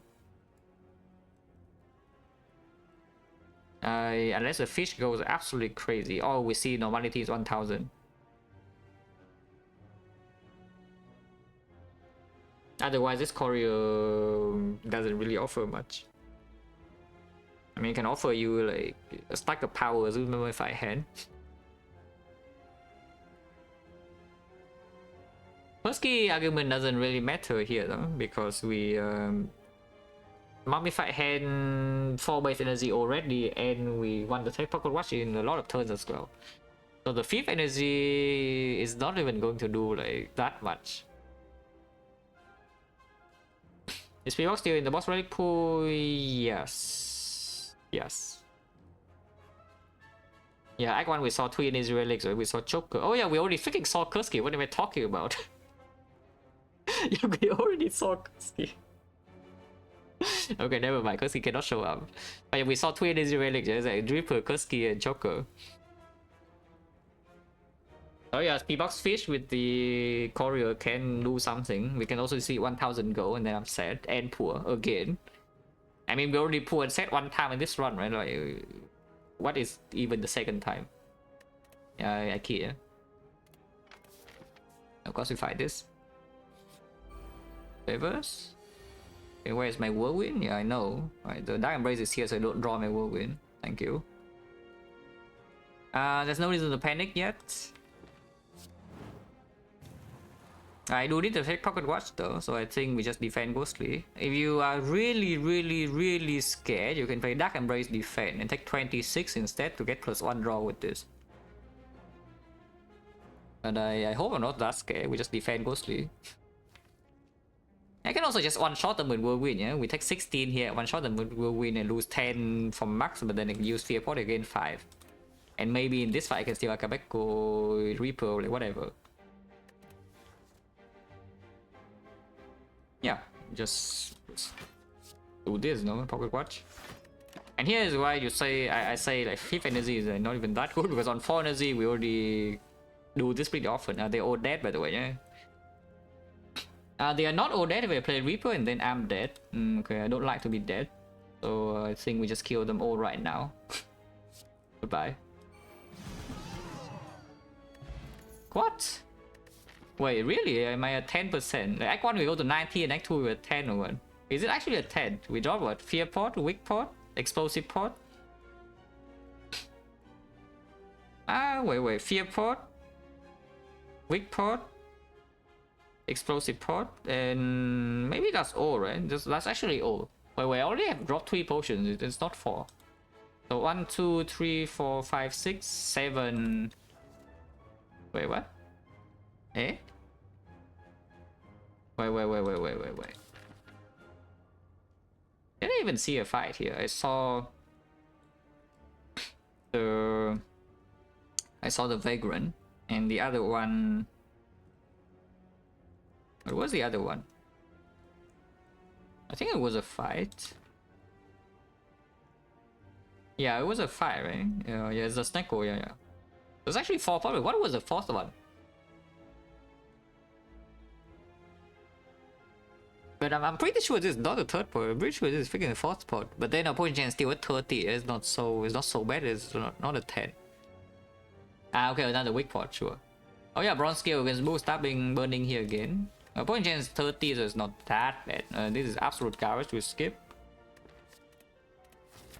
Fearbot is still stronger than weak. Is that true? Into burning boost stabbing? Because we have... probably true. Because the Fearbot also is Reaper HP, it's not just damage.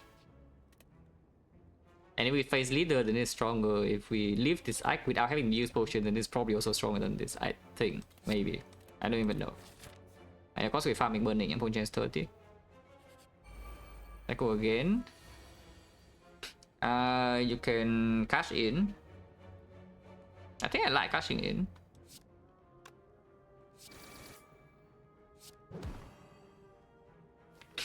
There's no way to kill with 1 attack, so Nunchaku is messed up for the next fight. At the same time, we already fought Slaver, so maybe Nunchaku, Akabeko. But Slaver die instantly no matter what, so it's actually maybe important for leader sometime. I'd rather see leader book, leader not close. Is it not close? Oh, that's a big claim, yeah. Just because we had 2 whirlwind in the deck, that's a very big claim that you just want to see leader. You probably do want to see leader more. At the same time, it doesn't mean leader fight is like free if the Reaper draw order is bad. Yeah, sometimes you bottom deck both whirlwind and maybe Reaper never lands a minion and she swing at you for a billion damage and then you're sad. Because unlike the bull stabbing, the leader doesn't die that easily, you know. She doesn't deal as much damage and we can control the minion. She doesn't deal as much damage on like turn 1, 2, 3 or something, but maybe on turn 4 she can already swing for bigger. On turn 2 she can swing for 33, yeah. And it can even be more if she's like strength, ramblings or whatever.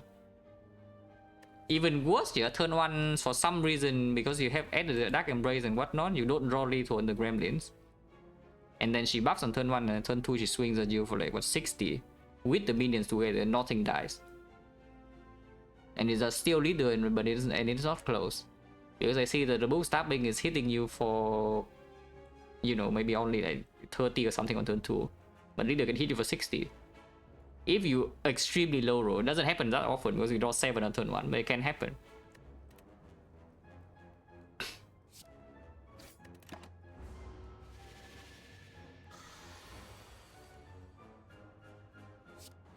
I mean, this will definitely break the pocket watch.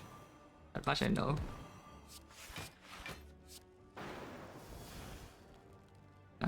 Is that? Is there any reason not to kill it? No. Against 40, uppercut minus shows up again, but we don't want. Heavy blade, no, yeah. Just skip. Okay, burning elite, going change down to 40. Max HP bull stabbing. This could be a little bit annoying. We do, however, still have one floor to heal back up the damage we take from this if we are taking significant amount. Which, by the way, we might be, because the Inflame is not drawn early either. We do not need to play the Bastard because the Fear Pot I'm willing to use here. So Dark Embrace and see what it discount. In fact, I might not even want to play any attack this turn. I could just play Dark Embrace, defend, and then save the Akabeko because we have stronger payoff here, and then can also, I don't need to play the Basha. I can just get vulnerable and then Akabeko pay off next turn. Because this thing is freaking massive. This thing is 210 HP, it's massive. So maybe it is just Dark Embrace defend, you know? Let's see what it discount. Let's try. I don't really care about the strike. And I don't think I break Akabeko either, yeah? So just do that and draw 9 cards. In fact, I take 6 damage, so this healing is not wasted either. Unfortunately, we draw like the worst payoff. Like Whirlwind Plus is stronger and the Boomer is stronger too. You can save another turn for the Akabeko, but that is completely stupid. Play this first. You can play True Grit. You can actually start the turn with True Grit here and see what it draws. And what it exhausts, because if it exhausts exactly Whirlwind, and maybe we can still draw into one of these. If not, then we... or you can also just do Whirlwind first and then True Grit. That's fine too. Yeah, of course we Fear Pot is fine. Yeah? And Whirlwind here is at 72 damage. It's still very big, by the way. But just sure. Yeah, just do this now, it's fine. 72. Next, exhaust. Exhaust the Feel No Pain, draw a card. Next time we draw another extra. So once again we draw 9 cards. And here it's not... I hope it's freaking dead next turn. We do not need to play uppercut because it's already vulnerable and this is only block 6, yeah? Taking damage to my face on this turn is probably also okay. Basically, I'm thinking of going all in with the Flex Boomer Whirlwind. And how much damage is that? Is it 60? Wait, it's dead. Oh, never mind. Oh good. Yeah, this is 66, it's dead. Oh good, free fight. Yeah, and you can see the Fear Pot is... you know, quite a bit stronger than the weak point in this fight. Yeah, that was scary. No, it actually is scary though. Actually, it is kind of scary. Position 60. I feel 50. Position 50. Ooh, completely useless, but maybe I can do something at some point with Mummified Hand. And the question card. So how bad can this be, by the way? Right now it's pretty bad.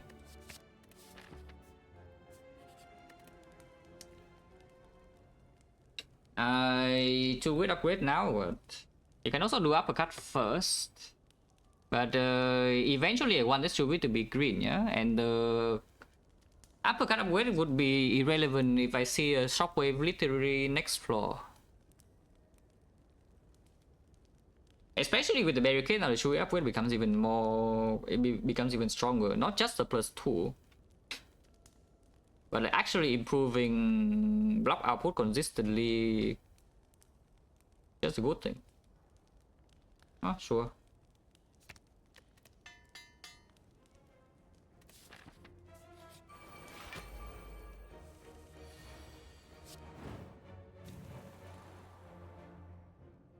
There's no kill here, right? Saving Akabeko for the Whirlwind also doesn't one-shot this either, yeah? So I should not do that. But we should still probably take Pocket Watch. I don't really want to be frail and hit for 22, so we probably hit the baseball anyway.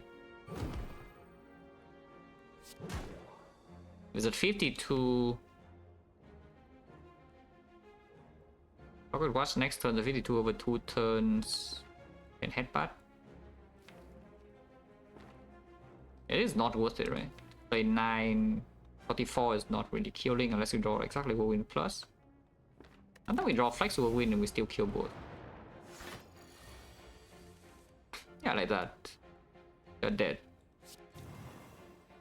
Can I Reaper? No. Yeah, cannot. So we are missing a bit of HP, but that's fine. Die. Point change 60. Infernal Blade plus, yeah, not too interested. The Flame Barrier is a good. Yeah, Flame Barrier is a good Pocket Watch card. We do have a Barricade now. We might see 5th energy, and then without this 2 cost block, we are floating energy every turn. If we pick the 5th energy, I don't know why I would. But maybe I would. It is damage with it is hard damage with bronze scale flame barrier thing, because the strength against the heart is not so easy to be your main damage source at the moment, yeah? Because permanent vulnerable chain is not quite here yet. And especially if you need to take pocket rush constantly to not die, then flame barrier is a much better source of damage. Snecko best in, so I don't even know whether Snecko is very good. Probably is quite good, but I think Pyramid is probably still stronger, right? Oh, is that fake news? Could be fake news that the Pyramid is stronger than Snecko in this position, but could also be true. Either way, I don't want to pick the 5th energy. Even something like Second Back or something. Yeah. Because we float energy way too often with Mummified Hand Pocket Watch at the moment. That said though, this is 3 and this is 2 and they're never going to be upgraded, yeah? So I don't know. I do think I like this, no? Also 9 go, yes, 9 go. With the uppercut.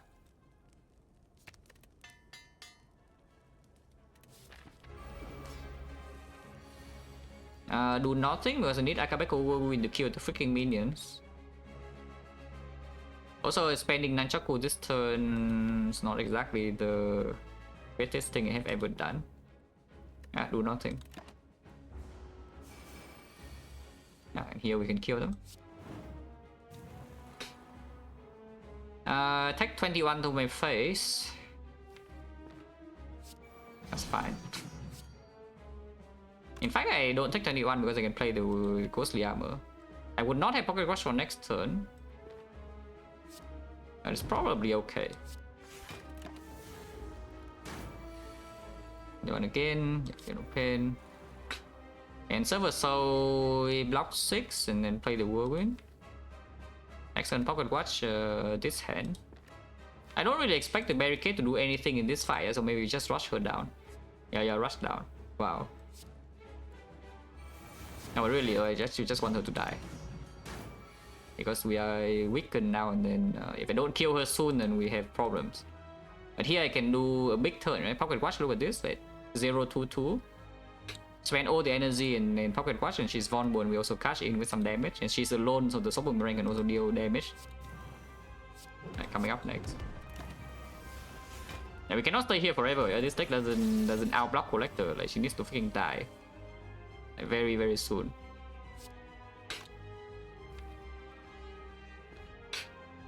If I headbutt the uppercut, I will never die next turn straight up, which honestly I think is pretty good to never die. The defense not worth playing because Server Soul is blocking the same amount. So we can Server Soul, Soul Boomerang and headbutt the uppercut. That seems fairly clear.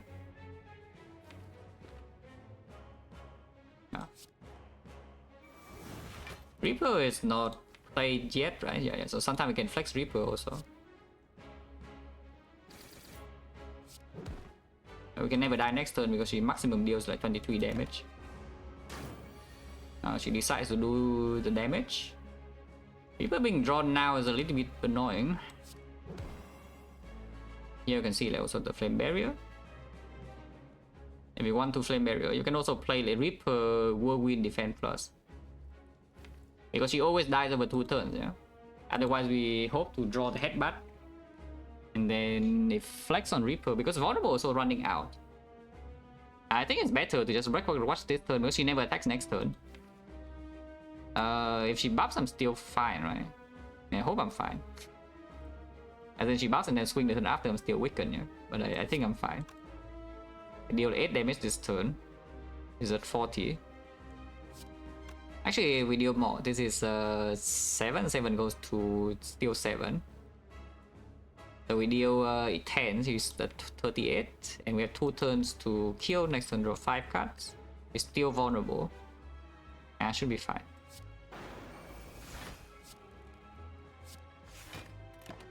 Ow. You see, blocking this fight is just not possible. Also, we don't play Barricade or Dark Embrace or whatever nonsense. It's just hit her. Like clear the minions of the boomerang deals full damage to her, and then we just hit her with the debuffs.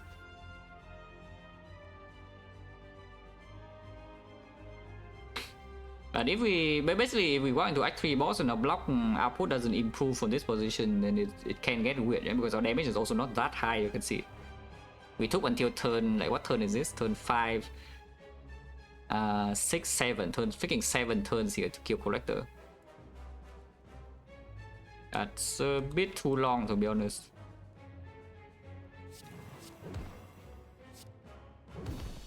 I try to set Nunchaku, but don't really care.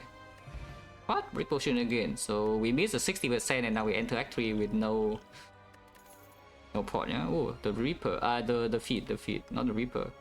There's also the Impervious or the Demon Form. Demon Form Reaper deals with the damage problem, potentially. Our maximum damage goes way up, and then we have the Mummified Hand. And it's also a very good card with the Pocket Watch thing. At the same time, there's like Barricade Feet, and Feet Reaper is also a combo. And yeah, actually we have free passing, so we go to a lot of fights. And we don't need the... We don't actually need the demon form damage so much even in the hard fight, because you know why? If I really need damage, I can dupe my flame with a dupe pod. You know that I did not use. That's pretty good.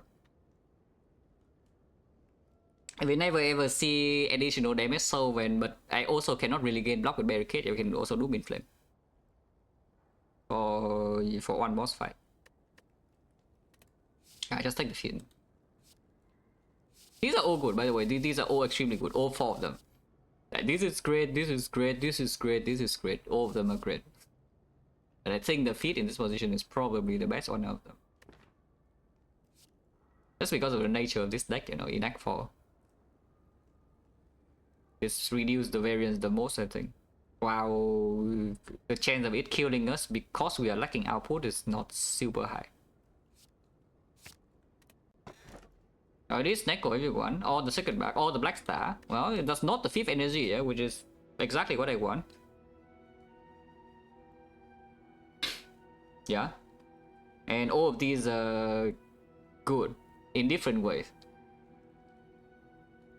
Because they actually improve your boss fights. And from Snecko being so sick, what about Feast Snecko? Isn't Feast Snecko also pretty sick? Feather? That's not a feather, that's... I mean, I guess you can look at it as a feather, but yeah, it's not a feather. Oh, clearly, which one?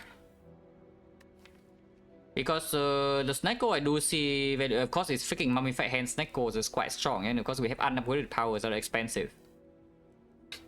And Snecko Pocket Watch, like Giga combo, we have X-Cost as well, we have like Heavy Blade expensive, we have this expensive, we have this expensive. It does make the flex harder to play though, and I mean you can maybe see in the Collector fight or even in the book stabbings before, yeah? Is that if you cannot play flex on the strength payoff, then just the inflame is sometimes not enough damage. If you only had 3 strength and vulnerable, that is not actually enough damage for very big enemies. If you cannot play this.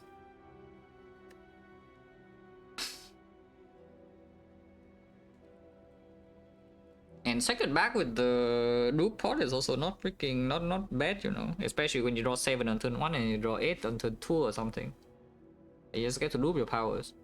And the Black Star, free pathing Black Star. Plus probably 4 relics. How bad is 4 relics really? Is it always Neko? No, if it's always something over something I already clicked. The fact that I have not clicked yet means that it's not so clear. Even though you might think it's clear there's Neko, and I probably will pick this Neko. It is not actually clear, because now I'm thinking about the cases where Neko can die. Basically my maximum output does not improve. But I also already picked the Flame Barrier for that, is the thing. Yeah, it's actually true. Like, I even have the Flame Barrier to deal extra damage to the heart if the 3 strength is not sufficient. Yeah? I think no, Snecko is actually the most consistent relic out of all of these. Like, the other 2 are actual gambling, but the Snecko is consistent, which is not something you say very often. But in this deck it's true. In this deck Snecko is like probably the lowest variance boss relic out of these 3. Because this thing depends on, you know, your actual potion. You know? We have 1 potion and we know that it's pretty decent here, but this potion, whether it's strong with the back or not, also depends on your order. And then you have another potion slot, which right now you have no idea what the hell it is. And this gives you random relics, which you also have no idea what the hell it is right now. This you just know, you play the same deck as you have been playing like all Act 2. Your maximum output doesn't really go up or down like that much. You just deploy your power slightly faster maybe, and then even if you break Pocket Watch, it's not so bad the turn afterwards, you still draw 7. That's about it. And this floor is still Snecko. Because I do not think this Snecko is losing basically. If this Snecko is not losing endgame, then I should pick it. And I mean, I hope I'm not wrong that this Neko is not losing endgame, even if I don't see much rewards from here. We do have a question card and we do want to go the whole ways with the feed, yeah. So a decent chance I do see some strong cards. But I sure hope the evaluation is actually correct, that if I see, if I get clapped the entire Act 3, I see like no freaking good cards ever, then I'm still not going to die. I hope that's true. The Bird of Doom into a bunch of powers, but we have the True Grid. So you can one-shot the minion with the Whirlwinds and then maybe play some Barricade True Grid, I don't even know. You also have Flame Barrier improving block a little bit.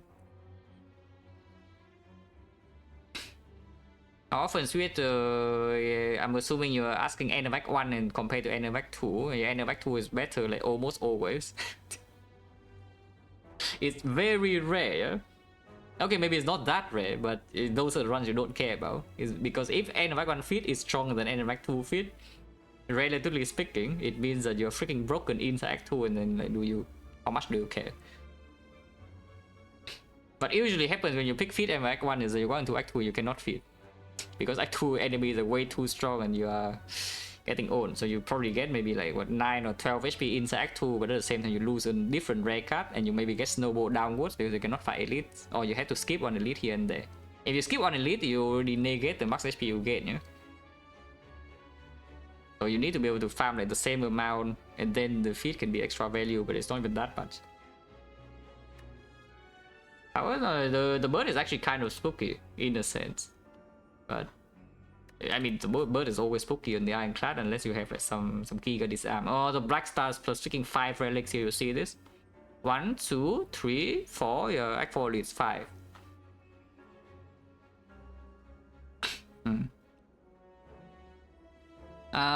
Where are we going, by the way? I mean, I am farming 4 leads. The second shop is not actually forced. The first one is though, so we have to go here or here. Do I want question mark or not? If I get normalities, we do have double shop. I would be a little bit upset though because I keyed the courier. If this one question mark is normality, I key the courier and then I have 1000 go into here and then 1000 go here. I do have to play these 5 on normality at the same time. I have the first of all the pocket watch. So whenever the normality activate, I draw +3 the turn after. I have the True Grid to exhaust, I have the Server Soul to exhaust. So it's not even so bad. If I have to play these fights with one normality. At the same time, you know, whole way fight is good because feed value and then question card value and card rewards the snake core is good, and we have an empty potion slot. The shop is in a slightly better position. I don't think I care though. I think I just go to 0 question mark on this act. Yeah. Until here, maybe here I get 2. But for the beginning of the act, I think I go 1, 2 into shop into 3, 4. Just max fight. You have YouTube channel? Yes, but no.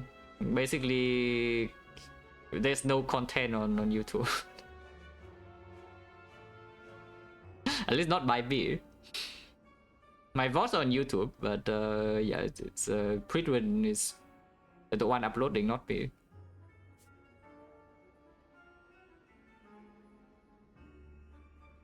But yeah, we start here, yeah. 1, 2, 3, 4.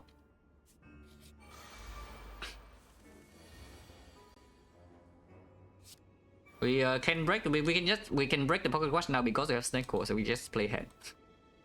I would like playing hand. Playing hand's nice.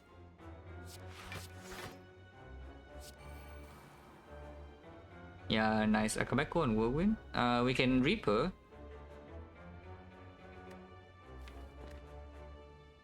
We can play the Reaper instead. I don't have the Ghostly, but maybe it's okay. Because then the Ghostly also draw +1 for next turn. Head back the Heavy Blade or the Defend Plus. Defend Plus is exhausting the server, so after Mummified Hand is played.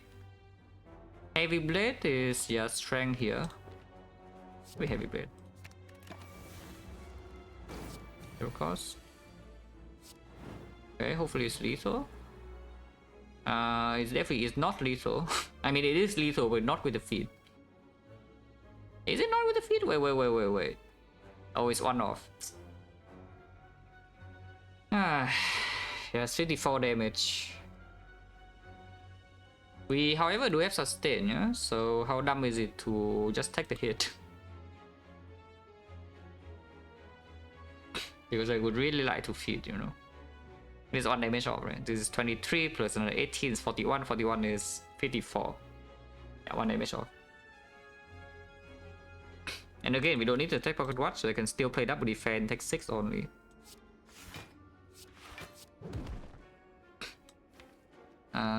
Eight. I do want the Nunchaku. So I can see, I mean, maybe next turn 1 attack we play either uppercut or server soul to block, and then we land the feet after without playing this attack. Probably true. Oh, I can also just not draw into either one, and I'm sad. I'm not that sad. Taking a little bit extra cheap, but yeah, that's fine. So we draw full hand. Any feet? This kills now because of bronze scales. This doesn't kill though. But I cannot play server soul to block. Yeah? I mean, I can play server soul to draw cards immediately. I draw, if I choose with this, I draw +1, and then server soul I draw another 3. So I can draw 4 cards of these. But if I don't draw, the feat is dead. Otherwise, I play uppercut True Grit and take damage. But I have basically a guarantee feat by next turn. You can still miss though, and I'm sad. I think I'm not going to play Silver Soul, yeah. Because we next fight either the shapes or the Darklings, and with the Reaper we can heal up there. Yeah, and we want to Darklings and get destroyed. If I draw feat, immediately I can play feat too. But yeah, otherwise I just play up. Do need to kill it next turn, no? If I do not kill this next turn, you know, it's dead to taunts. We do have to draw 10 cards out of oh man. Well, it's dead, there's nothing I can do. Yeah, there's nothing I can do. We fail to feed. At least that is good. And yeah, go this way for it. Shapes. Yeah. With this fight we definitely can feed, right? Right. fight. I'm sure I can feed in this fight, guys.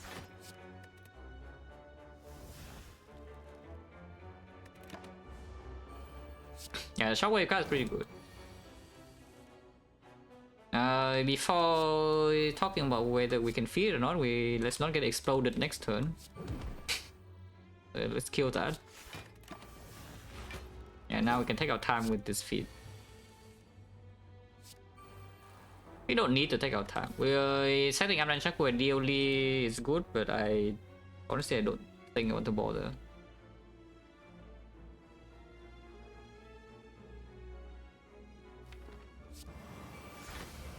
Oh, Reaper being drawn now is a bit annoying. I was planning to Reaper next turn and then feed and then we relax.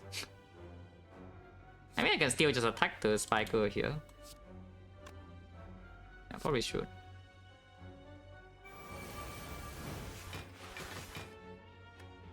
Play this if it wants. Or just exhaust it and next time we draw full hand. And don't draw this days. Because I want to Reaper like soon. And then feed. Yeah, that's fine. Play this. Yeah, this turn guaranteed to do Reaper. I can feed here.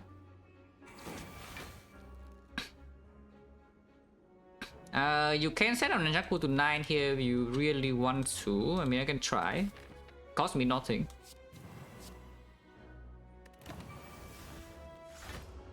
But if it attacks you 2 times, then it's done, yeah. I say the chance of this guy attacking is not very high. And we have 2 whirlwinds here, so...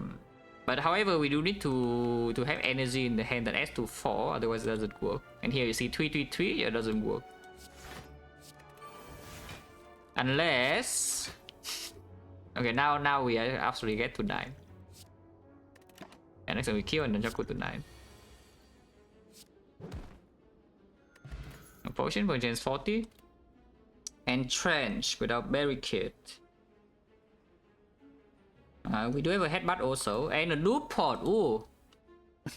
That I did not use. Wait, the loop pod. For 0 HP in Act 2, wow. Oh, but now I have loop and trench with the barricade.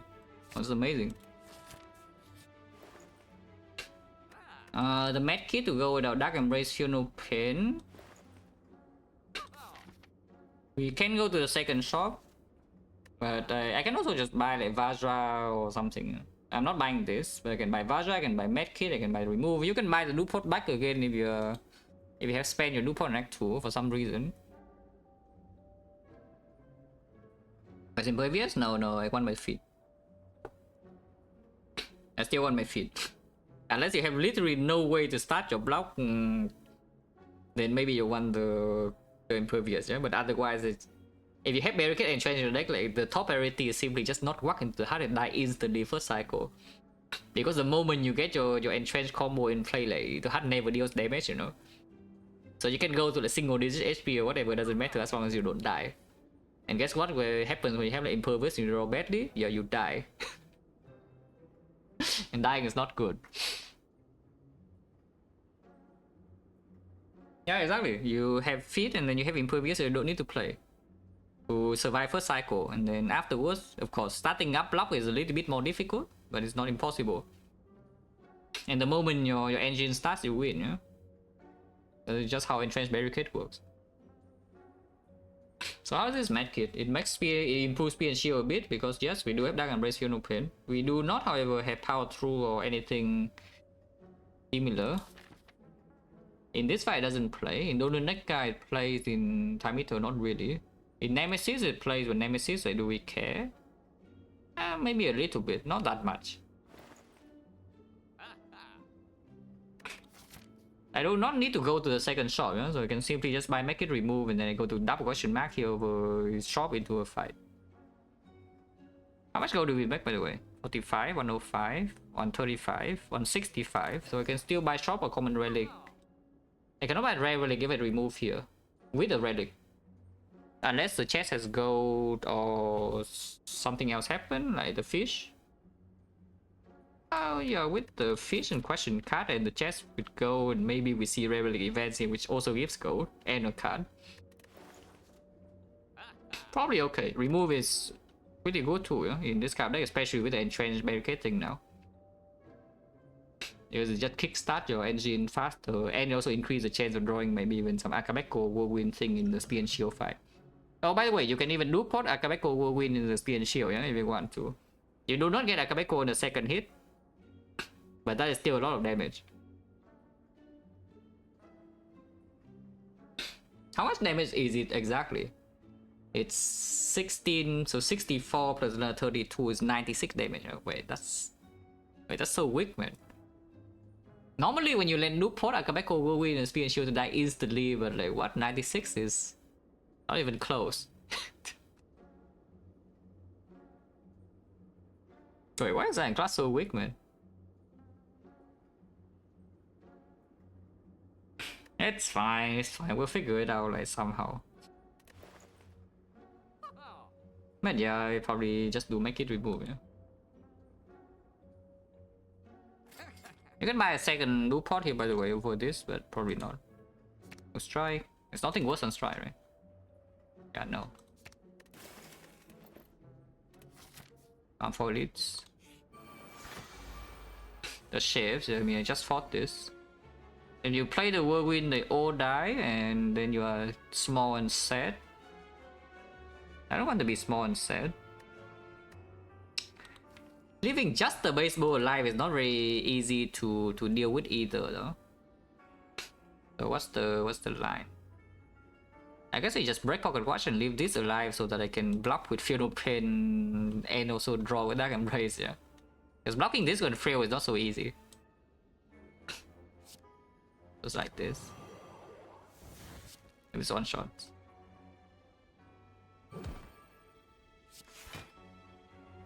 Oh, I could have saved the Pocket Watch by playing Defend Plus. Too late now. I should probably steal Pocket Watch. So -3, yeah, for literally no reason. But I think I need to draw 10. Okay, fine, -3. For literally no reason. That's fine, guys. 3 is none. But yeah, because I draw the +3, I get the Feudal Pen in my hand this turn and play it. That's pretty good.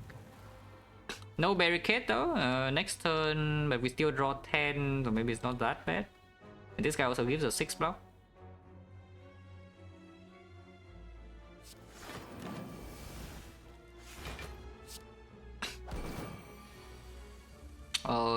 Attacking this turn is not exactly very pleasant.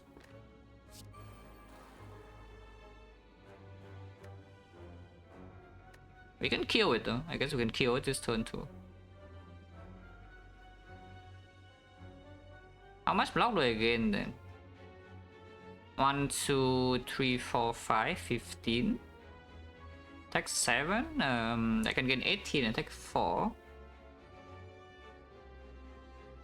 Not sure.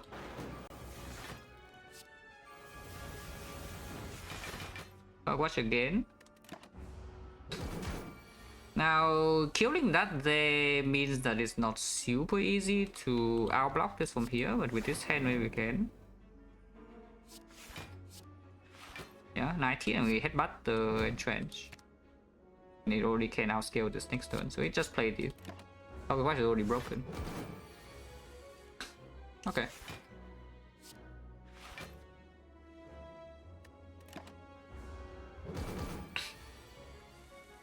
Yeah. Now we just entrench and we feed. Ideally, Nunchaku 9, but honestly, kind of don't want to bother.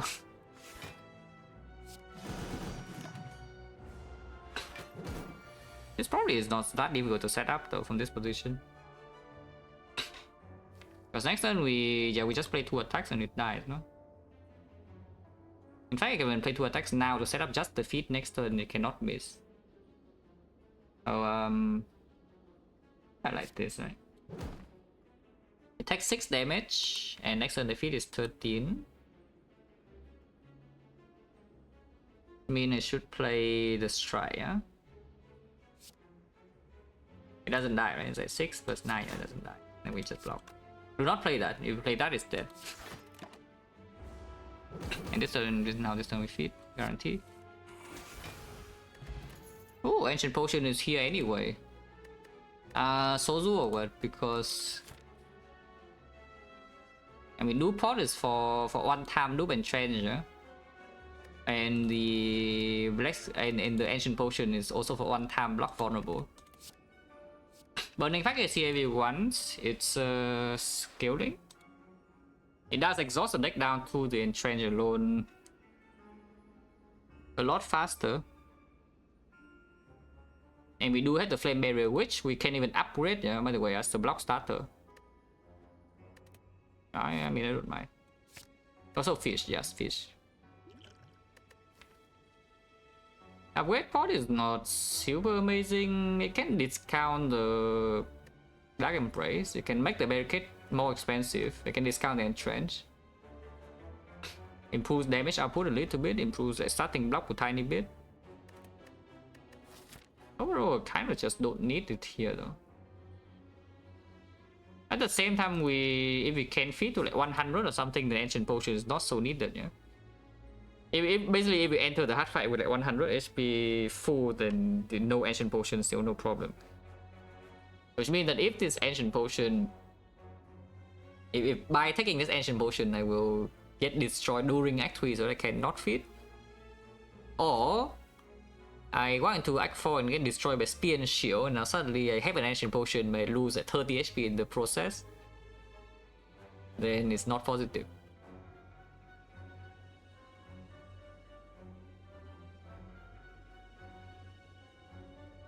Because Ancient Potion doesn't play really anywhere else, no. Yeah, it's playing the freaking Spike Road. But in Act 3 it doesn't play. In Spear and Shield it blocks at 1 strength.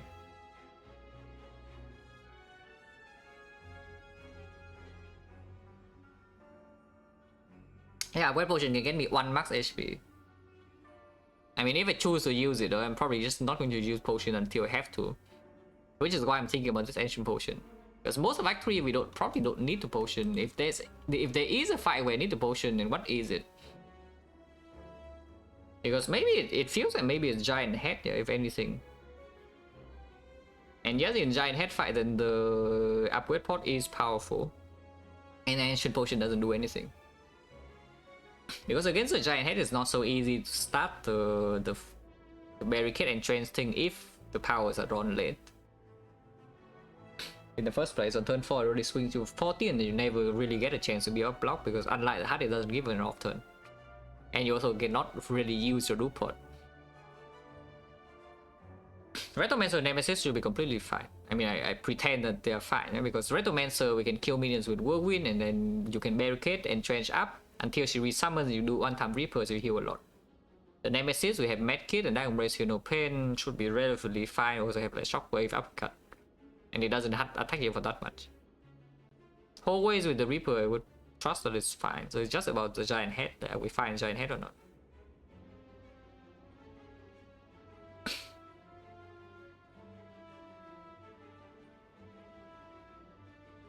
Yeah, how is Giant Head?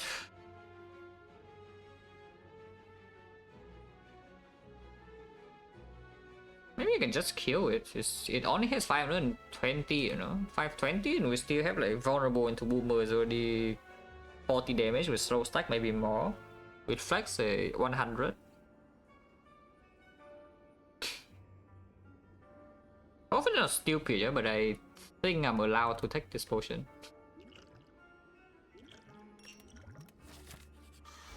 Oh, into this. Yeah, we're not using it here though. Yeah, of course we break the Pocket Watch this turn. Yeah, just play hand.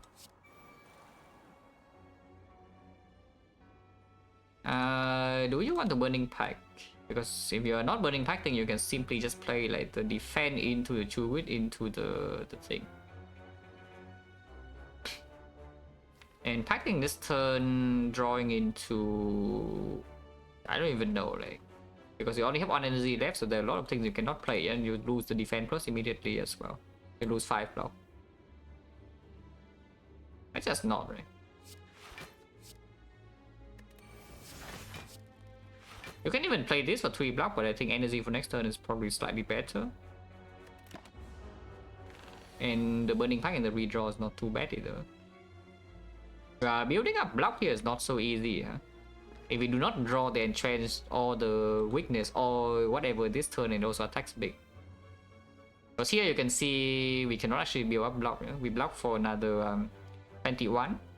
And when we go to a single digit already, and next time we need to play both the flame barrier and entrench or something to build up block again. This is kind of potentially something I'm scared of in Giant Head. If the barricade is late and we draw something like this, is really then we cannot really build entrench block ever, and we need to kill it. Hopefully this guy doesn't kill me, because you know he attacks a big amount every single turn, and now with the burning pack and the Chewit being drawn first already, our scaling is not super fast. But I mean here it's still just this, yeah. Let's play 2 cards. Only 9 block. Okay, at least these cards are cheap. What is not cheap is the Dark Embrace though, but maybe it's fine. Because we don't need to play the Dark Embrace. 48. You can still cash in your capital with this. No. Yeah, no. Let's just play the headbutt. Okay, if we can play all of that, then we can build up a block again. Because now we go to 23, and then the entrench will put to 46, and once again we have time. Also, it's not like we're dealing no damage to it, you know, we're dealing like what, 90. Yeah, 62. Just need to feed. This turn play hand. It is here.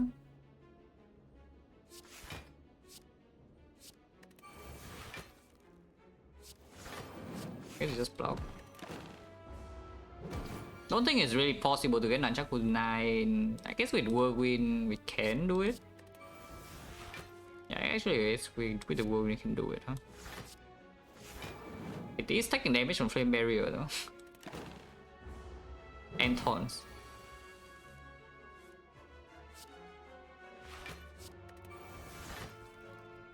I did not draw a Whirlwind this turn. Play this. I think I want to attack when it's not vulnerable, if anything. Why did I play Bash again? A good question.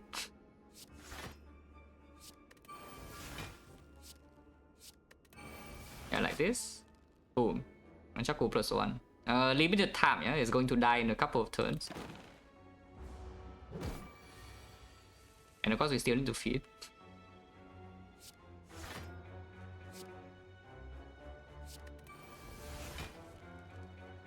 But for now, and the Chewit cannot be played forever either.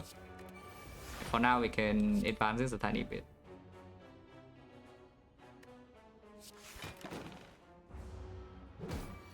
One more time with the Whirlwind and we have it.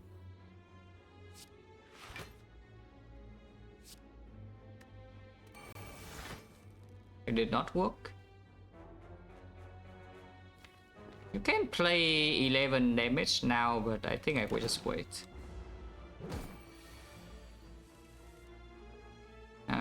2 and 2, yeah, 2 and 2 is good. Yeah, like this. In fact, we can even play Reaper to guarantee that it will work. And then we just play the feat, and that's the last attack, and it works. Infinite. No, I don't need.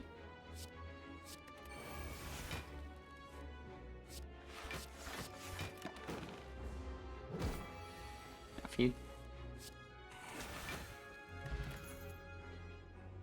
And the Clap Plus, you're not interested. I attack commons. Yeah, common. Also common, not an attack though. But all commons you don't want. Giant Head is the fight that we are scared of. I see no power in my hand on turn 1. Which is dangerous, to say the least.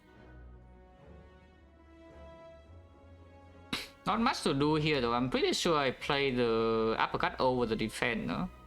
But maybe over the true grid, but it's not even true.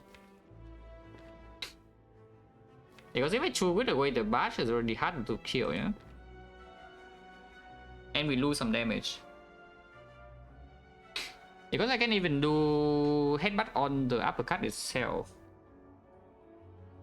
Is that boomer for Akabeko first?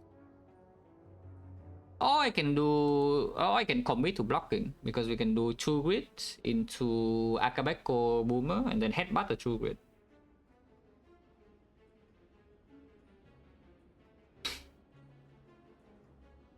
So I take 4 this turn and I get to exhaust one more card. But if I'm not fast enough to get entrenched barricade block, we are in big trouble, yeah? In a couple of turns.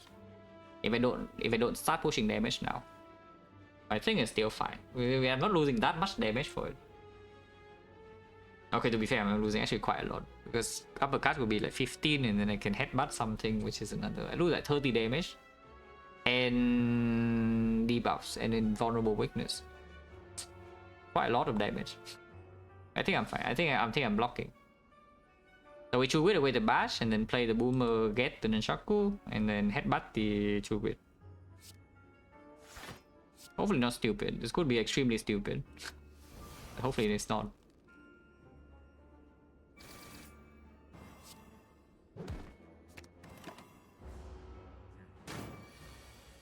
Okay, barricade on turn 2. All powers on turn 2, that's very good. Okay, even discount this, very good. I can play this first. Actually, I do want the barricade to discount the true grid at a higher chance, or maybe just play barricade first then. Okay, good. All fine, yeah, all fine. It looks totally fine to me. We true grid away the whirlwind and we can serve us, so exhaust all of these and draw a lot back into the entrench and then the fight's over. Yeah, best second win, yeah, but it's still, you know, best second win is still something, you know. Yeah, draw 5. At this draw again, or be true. I was hoping that I would draw into like Burning Pack or the barrier could play, or even Ascender's Bed. So this draw is a pretty disappointing, but it's okay.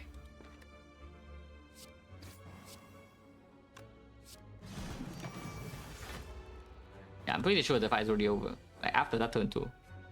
Because here you can see how much we are getting. As long as we don't exhaust literally all my attacks. Even if I exhaust literally all my attacks, we are okay, yeah? If the enchant stays, I am winning this fight, but it will be very painful. Because we have to play enchant and then wait for bronze scale to kill it. That will be extremely painful. I sure hope that I don't accidentally exhaust all my attacks. That should be fine. Already over.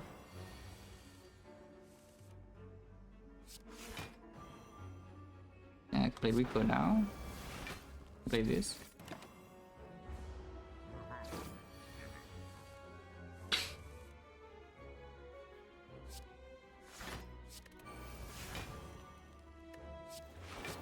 My whole hand costs 0 by the way, just so you know. I don't have any strength, so these are both like, kind of worthless. Pretty funny. If I serve a soul here, I'm on a timer. I don't want to be on a timer, so just not be on a timer, you know.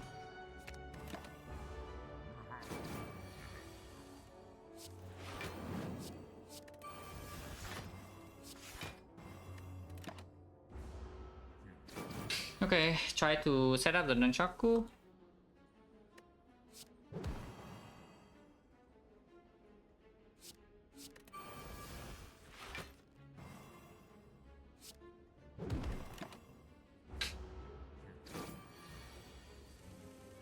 Not that easy though. Unless I need to go around. I don't want to go around.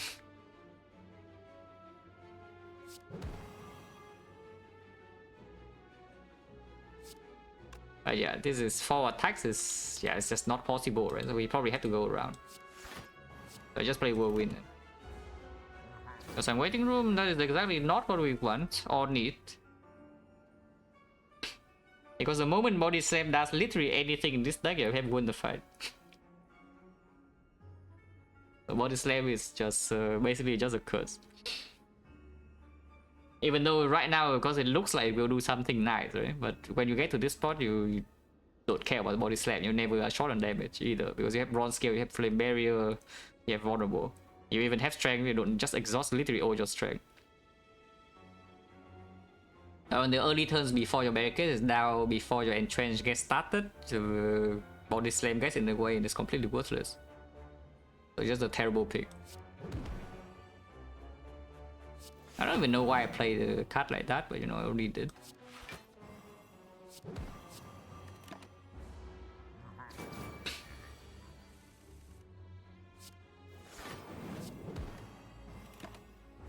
I don't know if I can rotate Nunchaku back to 0 to 9, to be honest. If I cannot, well, I guess I don't really care too much.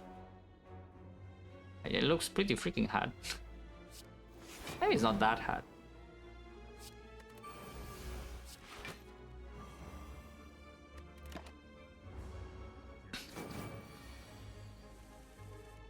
Yeah, definitely not that easy though. Not that hard. Because even when playing Flame Barrier, I'm still doing 7 damage. And I cannot keep playing 2 Grid in the Burning Pack either.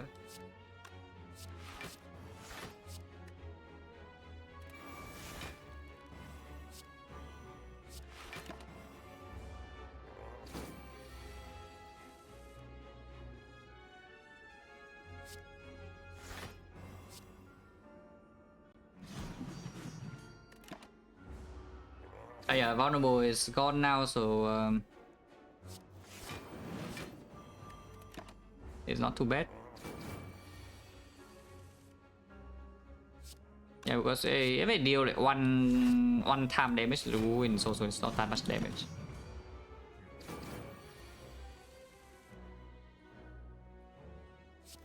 I guess I can deal 2.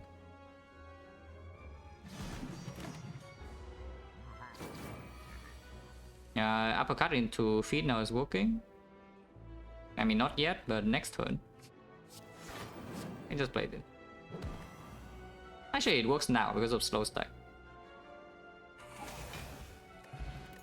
Anchor, not amazing unless I draw Barrier on turn 1 and then we can do something. It's fine. Another entrench if we want to. The strike is not a super good block starter, so I guess I would just take a second entrench, yeah? And then our upgrade would definitely be Flame Barrier then, from this position. If we have 2 entrench, I just need the cut to say it's a big enough number. Go to 16.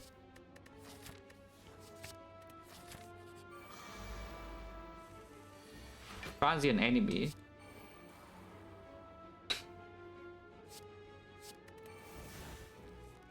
I did not draw my barricade on turn 1. If I play the shockwave, then I don't have to feel no pain, yeah? But if I don't play the shockwave, I also have issues. Actually, I do have both because I have the thing set up. Okay, so I play this first in case it discounts this. Okay, it didn't. I can play that.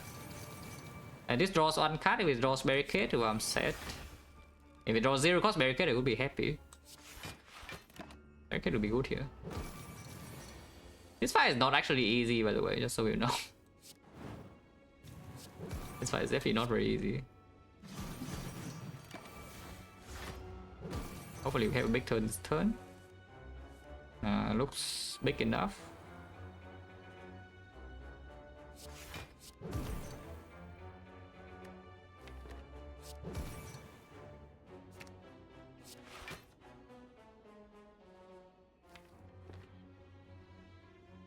So actually is a good redraw, but this is a good thing right now.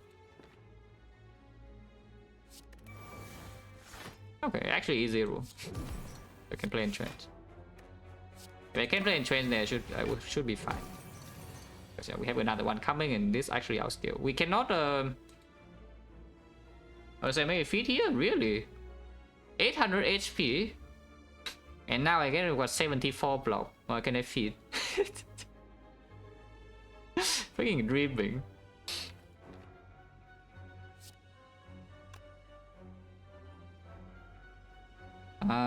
24. This debuffs, but you can just play it later. So probably should play like this.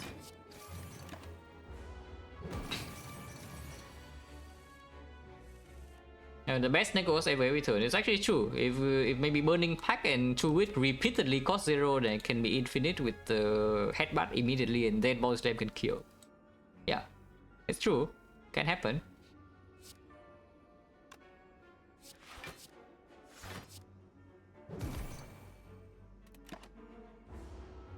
Yeah, this turn we play one attack. Doesn't matter what it is.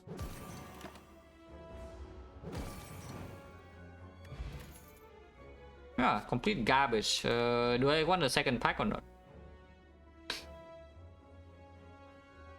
I don't think so. The first pack is already a little bit dubious, yeah. I mean, not that dubious, but it just speeds up the exhaust down. But now that we have double entrench, maybe we don't need to exhaust down anymore. We just need to start by block in the first place. And this can make me miss barricade. It can make me miss the, pain. It can make me miss the entrench. I don't have a freaking corruption. I have a random snecko.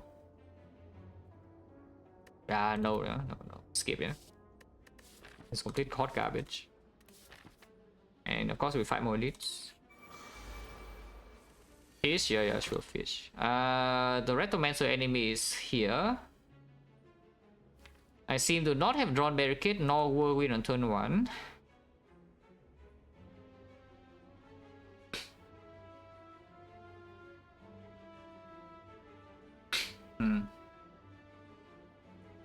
Same show is bad. Nah, this one actually is strong, no? The defect run was tight, yeah, which is why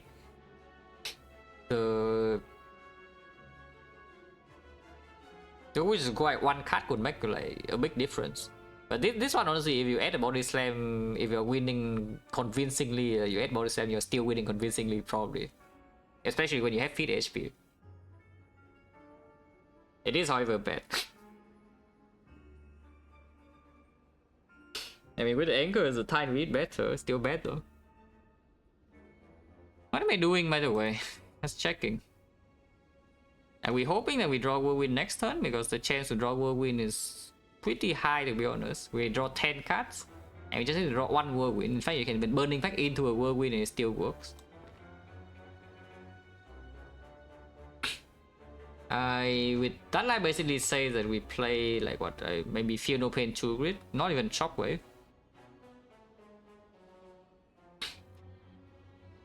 You can also play Shockwave True Grid and not Fear No Pain, because the Fear No Pain doesn't actually block much. But the Shockwave blocks a lot next turn if you somehow fail to draw the whirlwind. You can also kill a dagger, but that loses Akabeko, so suddenly now you need to dump all your energy on whirlwind to have lethal, yeah? And we have 2 whirlwinds in fact. I think I just Shockwave True Grid.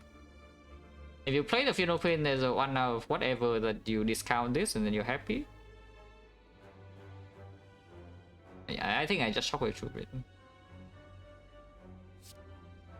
And even if we completely break next and we don't die, and then afterwards maybe we can still just store her until she summons dagger and we can reaper the dagger with like Inflame or Flex or whatever. Maybe. Even if we completely break next and we don't die, we play Shockwave. If we don't play Shockwave, then we can die. And then I'm sad. Can play this now. Probably this not. Can play this, kill dagger, also probably not.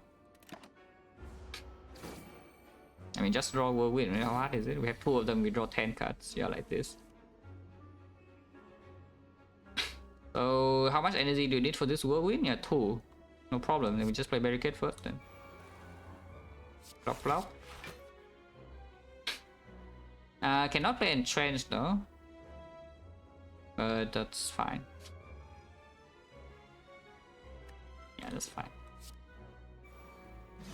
This 1 energy doesn't go anywhere, unfortunately. That again, that's fine. Unless you want to play server, so let's not. Ow! Not playing Fear No Pain, yeah, not exactly super easy to block these hits. And again, we have Reaper. And yeah, now I draw 4.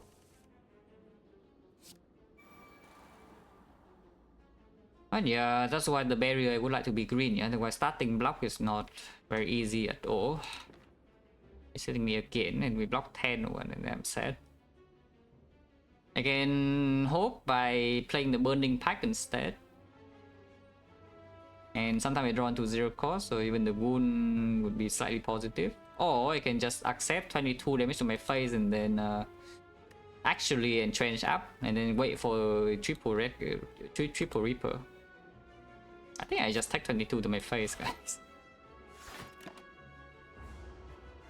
Ow. Yeah, and now this turn we have to fight under control.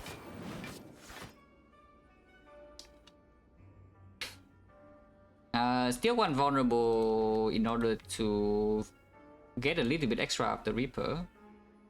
So true with Heavy Blade and play the Entrench.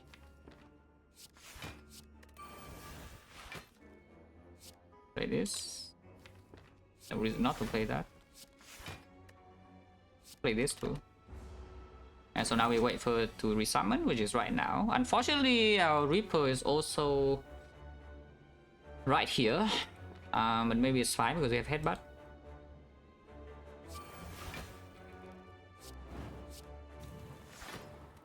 Yeah, wait. I mean, I said maybe we're fine because we have Headbutt. Where's my Headbutt? Weaken and Headbutt cost 3, then suddenly I cannot play. So maybe just bash the impact. Because of it so. Oh guys, where's my Headbutt? I mean, we're fine, yeah? We're never taking damage here, but like she's dying to my freaking bronze skills, you know? She is dying to my bronze skill. I mean, I can also just not play this Entrench. I still never take damage and then keep my pocket watch, so maybe next turn I can Reaper her. Okay, fine. I just don't play this Entrench, yeah?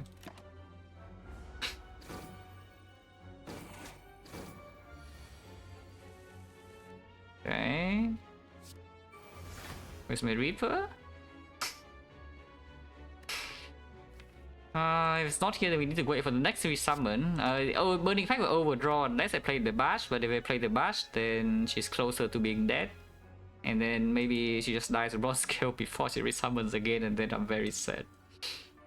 Yeah, overdraw, whatever. Okay, one card. Ah! Oh, easy. In fact, we bashing the minion is even extra Reaper, yeah?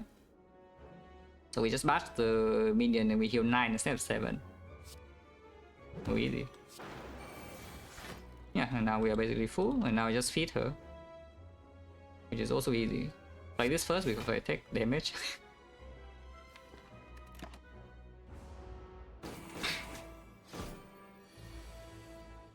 And now we just feed her.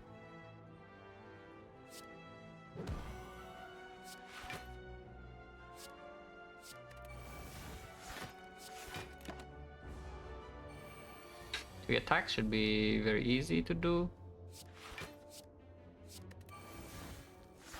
3-3.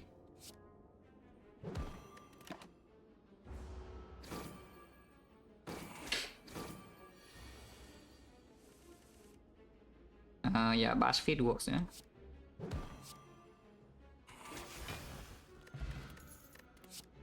Ooh, power through. You see, this is 2 costs, yeah, with the snake core. But this is 1 cost and it blocks more. It blocks 20. And not just 20, it makes 2 wounds so you can play the med kit with the Feudal Pain and Dark Embrace. Yeah, 1 cost. Very nice. With the power through now, yeah, Fear Pot I guess no longer needed because we can generally build block against Spear and Shield now. Not too difficult in fact even. If anything, the threat would be we cannot Reaper back to 4, yeah, against the Spear and Shield. And then you take front load the damage, and then you enter the heart with maybe half HP or something, and then you die first cycle. So the artifact pot helps that even more. And it's not like this potion is doing anything in the Spear and Shield either. Yeah, continue to do elites. If this is a lot of gold, we can go to shop. Otherwise, we just take question marks probably. Wait, it directly conflicts with the fish and the toxic egg and the question card. But they click Impervious also on the screen. I mean, Impervious is already clicked, no? Freaking 2 Entrench, of course I click the thing that blocks 40. But 40 is, you know, twice as big as 20, yeah? Just so you know. I mean, I'm sure you know that. But if 20 is big, yeah, 40 is twice as big. It's a big number, freaking 40, like, come on. Yeah, we could have gotten Courier and said whatever garbage this is, but here we are now. The Nemesis. That said though, I did not draw Dark Embrace or Fear No Pain or Barricade on turn 1. We draw like 9 cards on turn 1, but I have a feeling that this is just never top deck or one. Have not top deck this or have not top deck this in like any fight. Actually no, we did draw Barricade on turn 1 against the Spike Rose? Maybe? One of the hallways. Yeah, regardless, it doesn't matter too much. I hope. I hope it doesn't matter too much. Now, having to keep the flex around in case we take 45 to our face next turn is quite a sad story, but it's also a true story. So I keep the flex around in case we need to flex Reaper way later in this fight. Keep this around, no reason to. Probably no reason to. I just deal damage with this.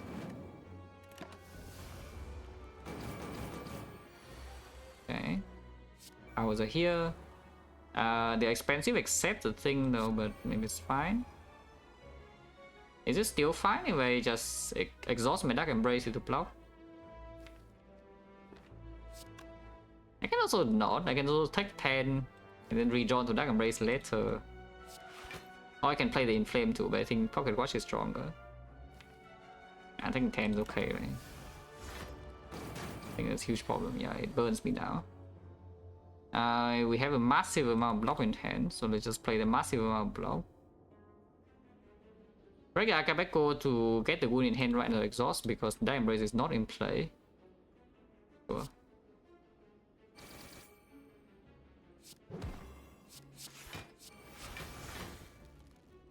I play a Reaper now even if you want to, but probably should not.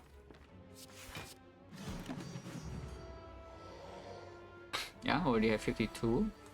We have 2 Entrenches and, you know, like the Mad Kid and whatever. Boom, boom, boom, boom.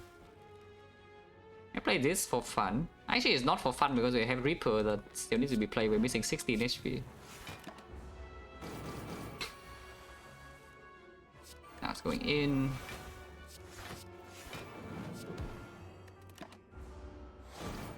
But it's already too late.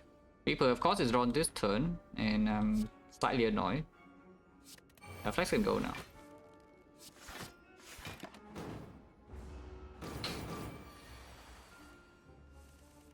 So Reaper this turn will be nice. No? Guess not. Yeah, I guess not. Yeah, now this turn I draw Reaper. Ah, okay, I didn't. So next turn we can Reaper easy. Oh good. And then I'm full, yeah, because it's healed to 84. So now I just need to feed. Need to be slightly cautious about the damage output because Bronze Scale and Intangible can lead to like some pretty annoying things. But generally speaking, it should be fine.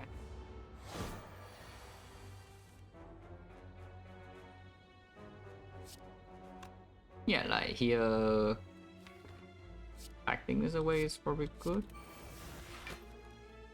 I can play this for like 3.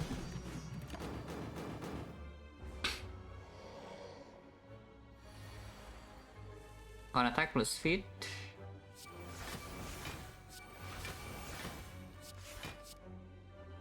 Can play bash, so yeah, like bash feet. 4 HP.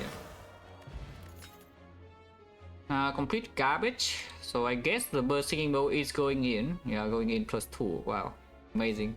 What I love is when the relic is plus 2. There's not enough go when there's another Act 4 shop, so we just go here instead of here, yeah? And maybe we see Rare Relic events and there's them go for Rare Relics and Act 4 even. That does not seem like an event that gains us gold. Oh, Sensory Stone is also at least +6. I do not need to exchange potion. I think these potions are good enough. 15 max, yes. Okay, 5. The 5. I mean, 5 is not so bad. Yeah, Barricade's top deck. In a fight that we don't need it, but it's fine. I appreciate it. Yeah, I also appreciate it hits this when we don't need it, but it's fine. Again, I appreciate it. If you can draw like this in like Spear and Shield or something, I would like it. It's pretty good. I think this draw is pretty good in Spear and Shield. If the costs are the same, if the costs are different, maybe it would be a lot worse. And if we can do this in in end game fights, I am totally on board.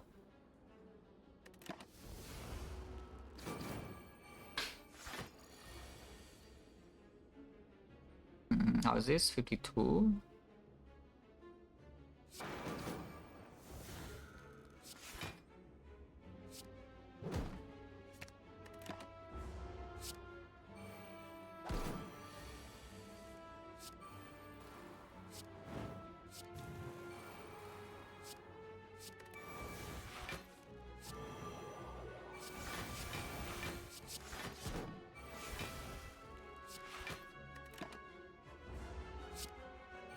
And I go to 9 again.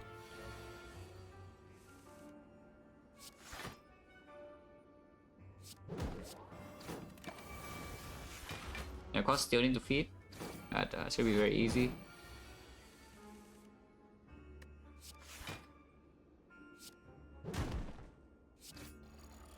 Wait, is it still easy? We kill the baseball? Because now with the letter opener, whirlwind for 0 is not so simple, you know. It's still fine. It's probably still fine. Is it fine? Ah, it's still fine. Still fine. Like this. Yeah, like this. Exhaust 1, and then whirlwind. And next turn kill without attack. Yeah, that's good. Oh, crazy? Yeah, crazy annoying, I agree. But at the same time, I probably don't even care to set up the Immortal, yeah?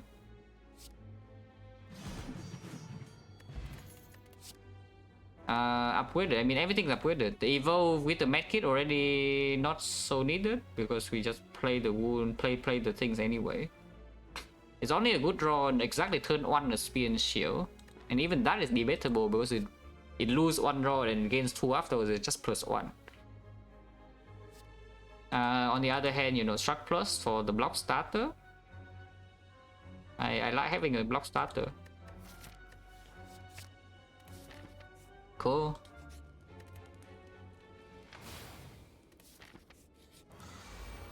Yeah, Giant Hand now should hopefully be no problem. My hand does not have a barricade. This hand would be pretty good with a barricade, I would say.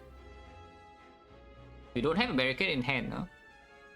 And I might need Nunchaku energy later, which means, what is this turn? I can play Power Through and give goons in the deck, but that is only good if I also guarantee to play Dark Embrace, which may or may not happen. And goons in the redraw is positive. Yeah, I'll probably just play this in end turn. You can play 5 damage. Wow, amazing. Okay, turn 2 is not the worst. Play Inflame. Might take 2 damage this turn for the Inflame, but yeah, usually discount the skill anyway, and then exhaust the Inflame is better. I'll play Shockwave too. Oh yeah. Oh, have to choose between the 2. I think that Embrace is more important. Oh, actually, oh, that's wrong. I could have played both. Again, I forgot the freaking Nunchaku, and then next turn is already going in. But it is at least debuff, and we have a Dark Embrace in play, and we still draw 10. And we start 2 block. 2 blocks is like freaking invincible. Yeah, like that. No, but really though, it's fine. The draw is fine. 54. We have another entrench coming. Yeah, it's fine. Because this power tool is pretty big. Put it that way. A pretty big block card.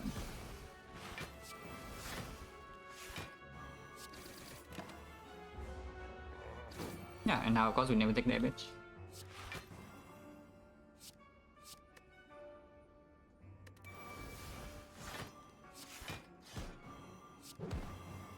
Away. I can leave.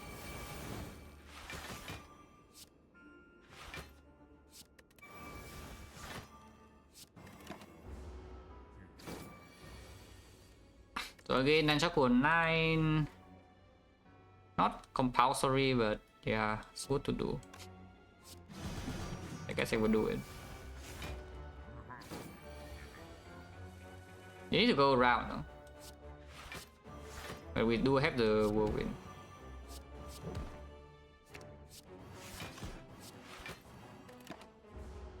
I have battle the whirlwind. Does it matter?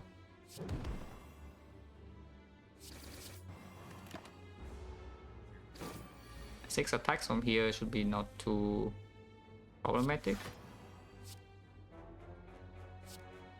Yeah, one enchant can go.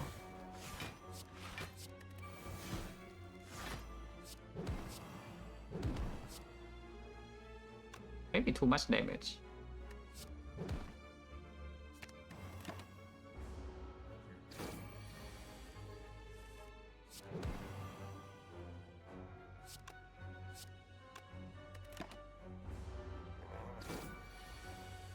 Heavy plus fish should be cooking.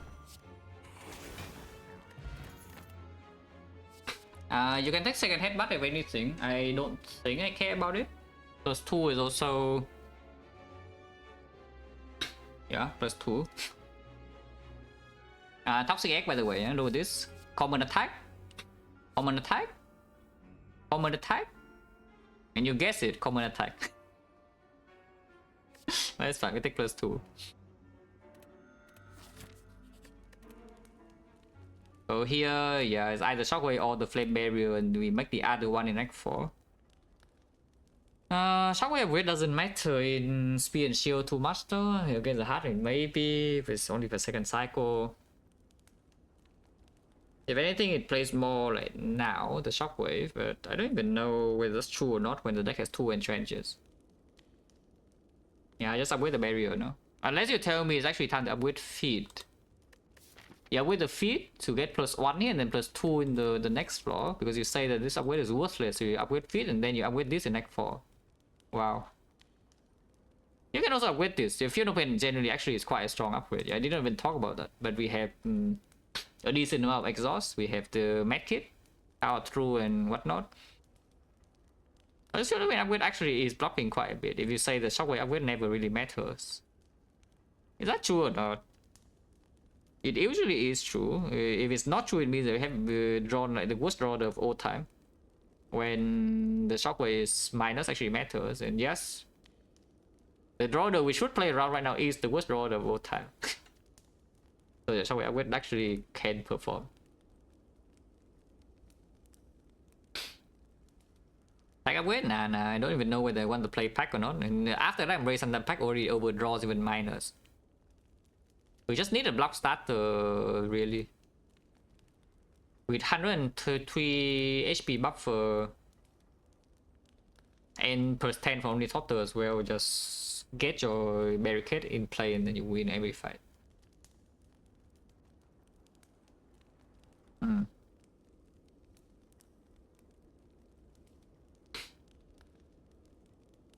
Final Pain for us, power through is plus 2. For the Spear and Shield is plus another 2, is plus 4. For the heart is another plus 2 with the medkit, so it's plus 4 as well. With other random exhaust in the deck, which is True Wit is plus 1, Burning Pack is plus 1, Shockwave is plus 1, this and this plus 1, but these are not going to be played too much. This is actually plus a lot. Plus 5 or something, this is plus 4. And generally the when is Shockwave, because once we build enough block, we don't really care about weakness against the heart, and Affordable doesn't matter either, and we have uppercut still. Yeah, let's just do Barrier and Funeral Pain in some order. I think Barrier goes first though. We do not have a full heal in Act 4. Yeah, we do not actually have a full heal in Act 4. Yeah, no Eternal Feather or Meal Ticket or anything like that, so I would like to not lose too much HP in the boss gauntlet if I can. And I think the barrier plays better in the Fear No Pain in the boss gauntlet, because first fight is the weakened one we already know. And then second fight, during the neck card, the Fear No Pain really plays when we reshuffle, but if we reshuffle and already play the powers, I think we're fine with Fear No Pain minus. But this can save HP and then start the entrench one turn earlier, it can save like something, maybe. It probably doesn't matter which one you choose, but I think this upgrade goes first and this upgrade goes second. Yeah, we ignore the shockwave. Yeah, probably. Underworld can actually play with this deck. Okay. I guess we just go Break Pocket Watch or what? This hand would be very nice if there is a barricade. There is, however, not a barricade.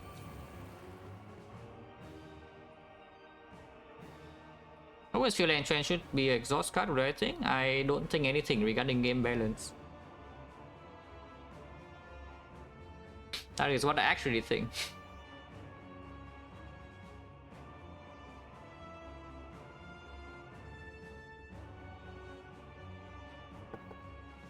Because it's not my job, and also you never know, like, you can only play the game in your head, you know. You never know what the real impact of the changes until you play it for, I don't know, hundreds or thousands of hours. So I don't think about those.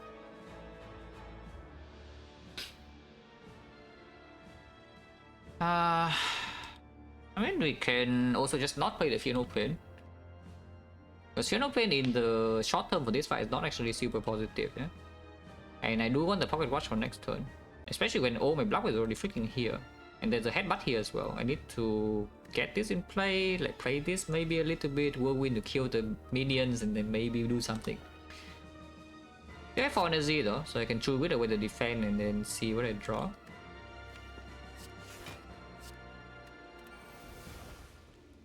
Okay, that is not going to be played, yeah? So we just Pocket Watch.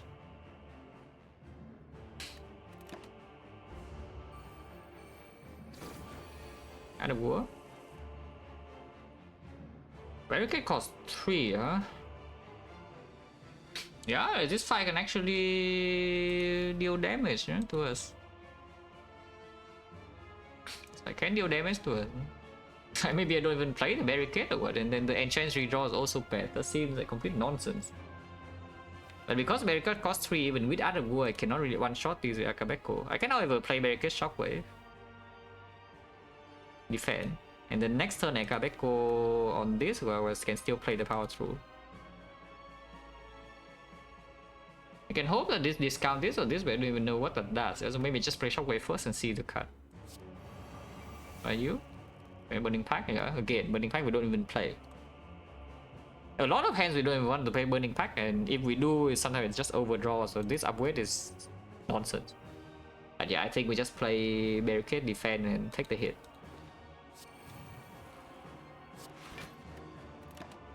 Yeah, Akabeko, I Pocket Watch, add a war again, and this turn we have Akabeko war win on this, making 36, yeah, it's a big number.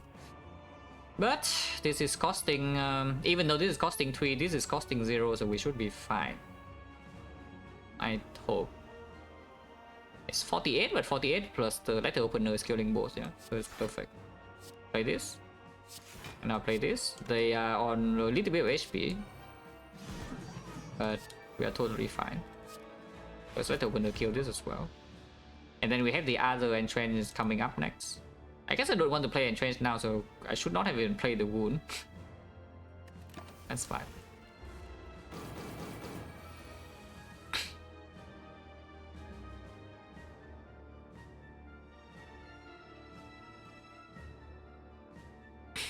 And yeah, now we can finally play Fear No Pain if we want to. Like, why not are we playing Fear No Pain again?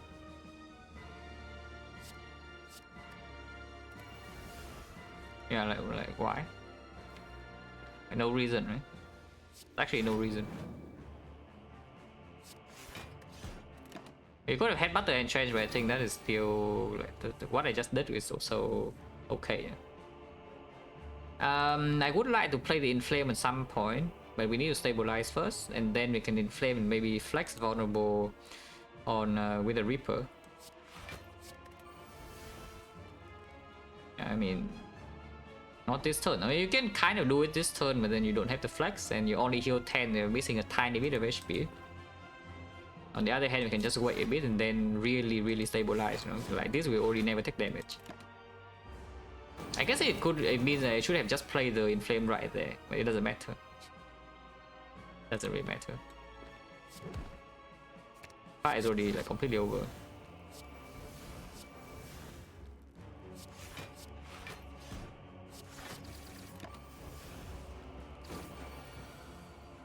I can also exhaust this. Like this guy never really deal damage to us from here, even if he gains a lot of strength. So I can just play the cards.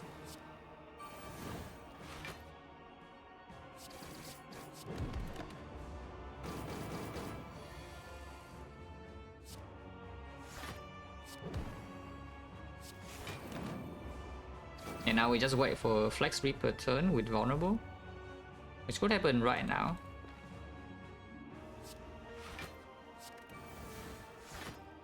It did not happen, so it's fine. Don't play Uppercut instead. Still fine. We have infinite time here basically. There's absolutely zero need to rush.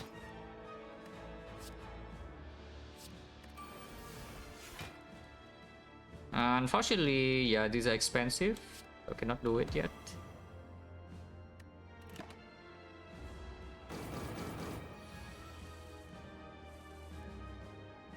Flex is in hand but no Reaper.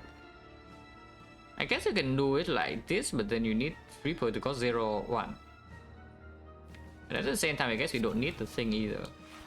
Don't need the True Wit either, so I can just play this now. Fun and trends enough, yeah. And Reaper? Okay, no Reaper. I can still cope, the Reaper costs 0, but then I kill my big damage card, and then killing this afterwards would be a little bit annoying. We do have Heavy Blade. Whatever, it's just wait. Like waiting now actually saves time later, yeah, let's not be too impatient. Otherwise, killing this afterwards takes freaking forever, you know.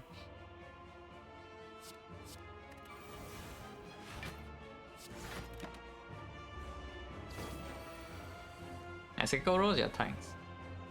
Reaper is... It's crazy. My deck is 12 cards, I draw 10. And I cannot get this Flex Reaper in play or what? Like, what the hell? It's okay, eventually it will happen, yeah? I draw my entire deck every single turn, so at some point I will be able to do it, but like, what the hell is this? If you can exhaust it, Silver Soul, yeah, probably.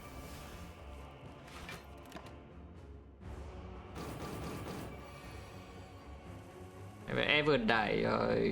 I have died in almost every way you can imagine, except for wetting keys. So I mean, of course I have died to best deck Rose.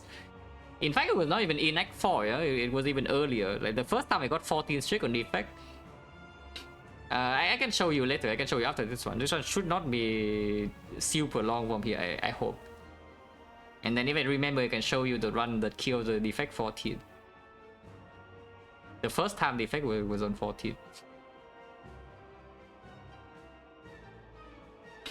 What is the earliest floor I have lost a run? I don't think I have clicked Scrap Ooze into dying on floor 2 or floor 3 before, even when it was new to the game. So I think the earliest is probably floor 6, right? Yeah, I don't think I have died to Advanced Hallway, the first Advanced Hallway ever either. Remember that one? Yeah, me too. I am actually permanently salty. Like, what the hell was that? Actually permanently salty.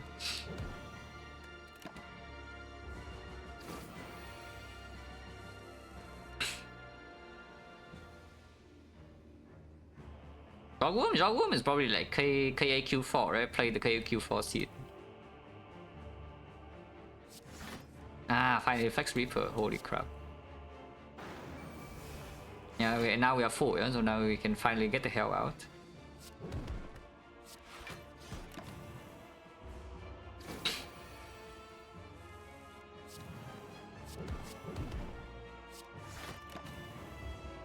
I set up an Nunchaku for next fight if you want to. I don't even know whether I want to or not, but at the same time it's like pretty free. This guy also regen, so it's easier to set up than other fights. And we still have the flex to improve damage output. Not that I'm playing flex this turn. But we do have a flex. Just need to... Honestly, this doesn't matter too much, but what actually matters is that I don't forget to feed. That is the only thing that really matters here for this spot.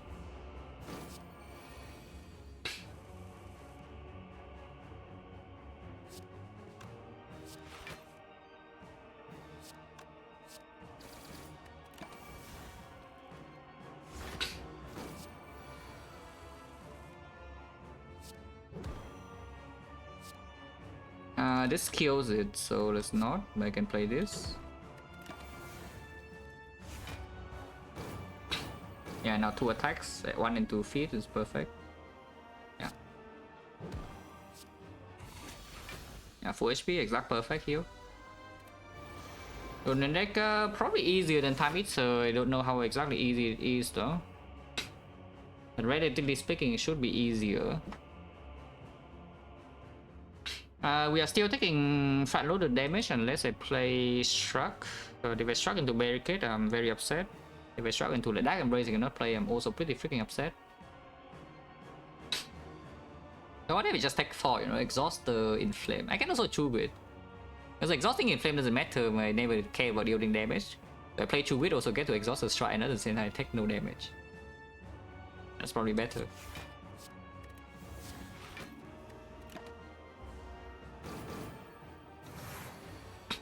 Kuro Juro, think about Prime Sub, fish a lot. The real Kuro. The other one being here in all these years is a fake. This one is real. Did not discount the Fear No Pain. But I can just play the Fear No Pain and Flame Barrier and take 14 anyway. Maybe discount something that gains me block. I take Pocket Watch though, even though this is free and this is also free. Yeah? I cannot miss my Barricade. I mean I can, but I really don't want to. So I will just take 14 and keep all my relics. And yeah, here's Barricade. Unfortunately it discounts like the garbage. And here we take again damage or what? I mean it looks like we're taking another 10. After this we should be fine, no? After this turn. And we still have the Reaper to get back this HP, yeah. Akabeko is not even used yet. Yeah, 5 energy because Art of War. This Art of War is literally actually a freaking boss relic.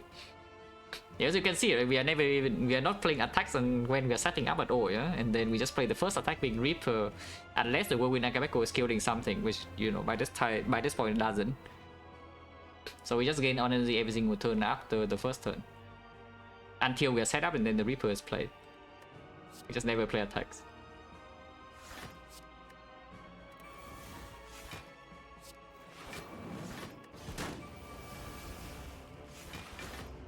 Yeah, the skill character, exactly. Unfortunately, the Reaper is drawn when, you know, you see this, they get plated, so Reaper Akabeko doesn't do anything. And they get 6 plated now, so the longer I wait, the worse it gets, yeah? We can let the opener, maybe?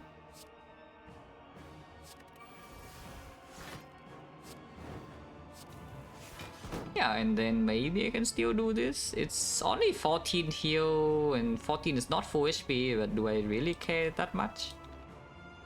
Yeah, I can do this and maybe another let opener. Not quite. Close, but not quite. Oh, we can wait. Maybe waiting is still good. Yeah, nice order. Because now this turn we can draw the Reaper, and then everything's good. Do this. Ah, easy. Load this. Like we can... Shockwave doesn't even do anything, but let opener at least. Yeah, sure. I think I actually want to keep Bash of Defense, which is why I played that. Yeah, and now we're full HP. Just need to feed Shockwave now. Feed and then set up Nunchaku to 9 again. For the spear and shield. Not be a huge problem. Don't need to entrench either, but for now, maybe it's fine to have. I don't want to miss uppercut though.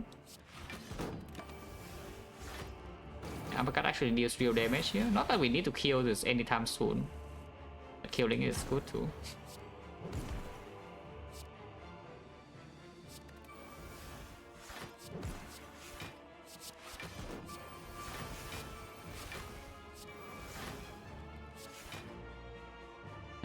Can serve a soul of this away, so no flex. I guess you can keep flex.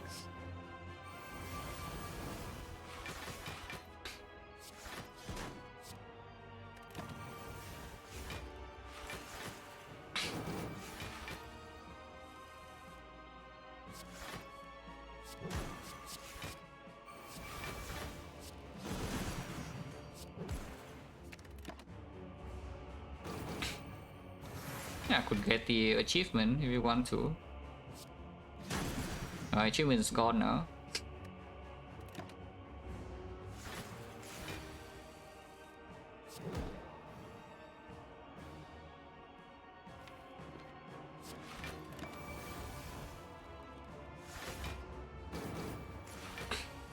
Yeah, I just feed this guy. Honestly, I should have just feed this guy to have less annoying problems when setting up the relics. Because now I need to care about this guy dying to bronze scale, he has freaking plated armor.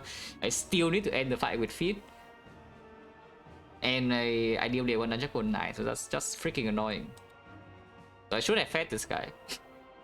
I just wanted to play Whirlwind though. You know, sometimes I just want to play Whirlwind, yeah.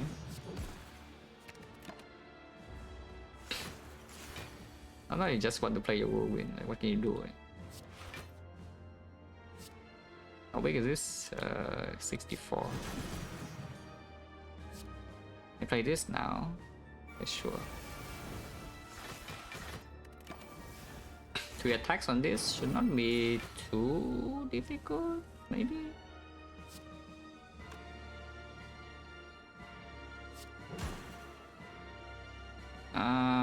Yeah. Try and then feed is perfect. That was very easy.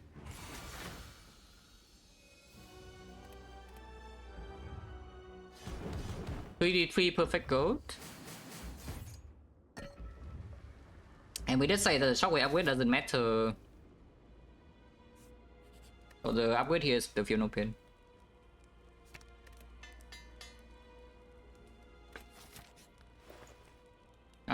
Garbage relics.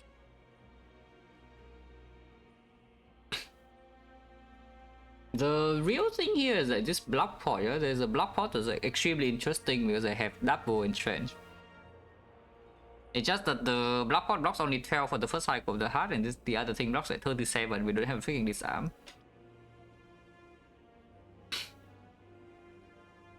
But basically, if we have a good, if we have barricade on early, just with the entrench in hand, you can immediately build to 48 block with the block pot with the dual pot together.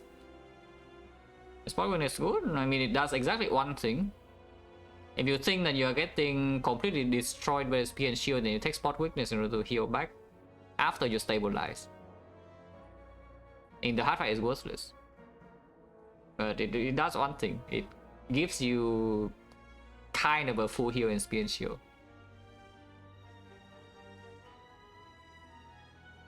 I think remove is just happening now. And then after remove, I don't know yet. So we can buy a block pot. We can speed up hard fight. No, it's in the hard fight. It's just bad. Yeah, the spot win is in the hard fight. It's just bad. Yeah, we have no real concern about the hard fight because we can even we don't even die to the 70 times 15. You know, just so you know. Even when it gets to 70 times 15, we do not die to that. Yeah, because it's weakened, and then weaken is only 750 damage. Which means we have what 7 cycles to kill with the bronze skill and the flame barrier and steel 3 strength and vulnerable. There's no issue. As well as literally just for the spear and shield to full heal after you get destroyed in early turns. If you get destroyed.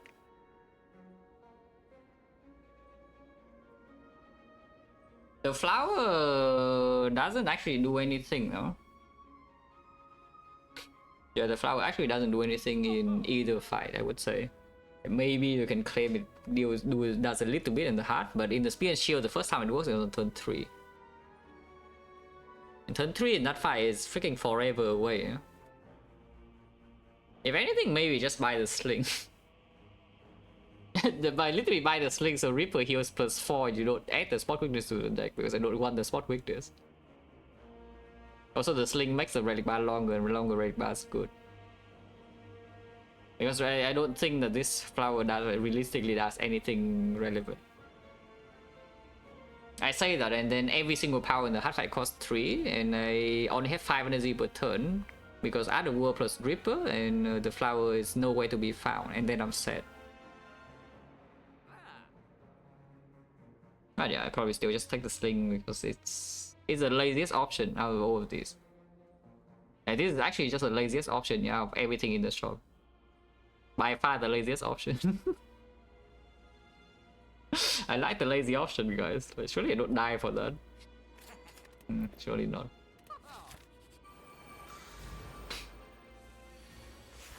Okay. Okay, no power on turn 1. That's a good start.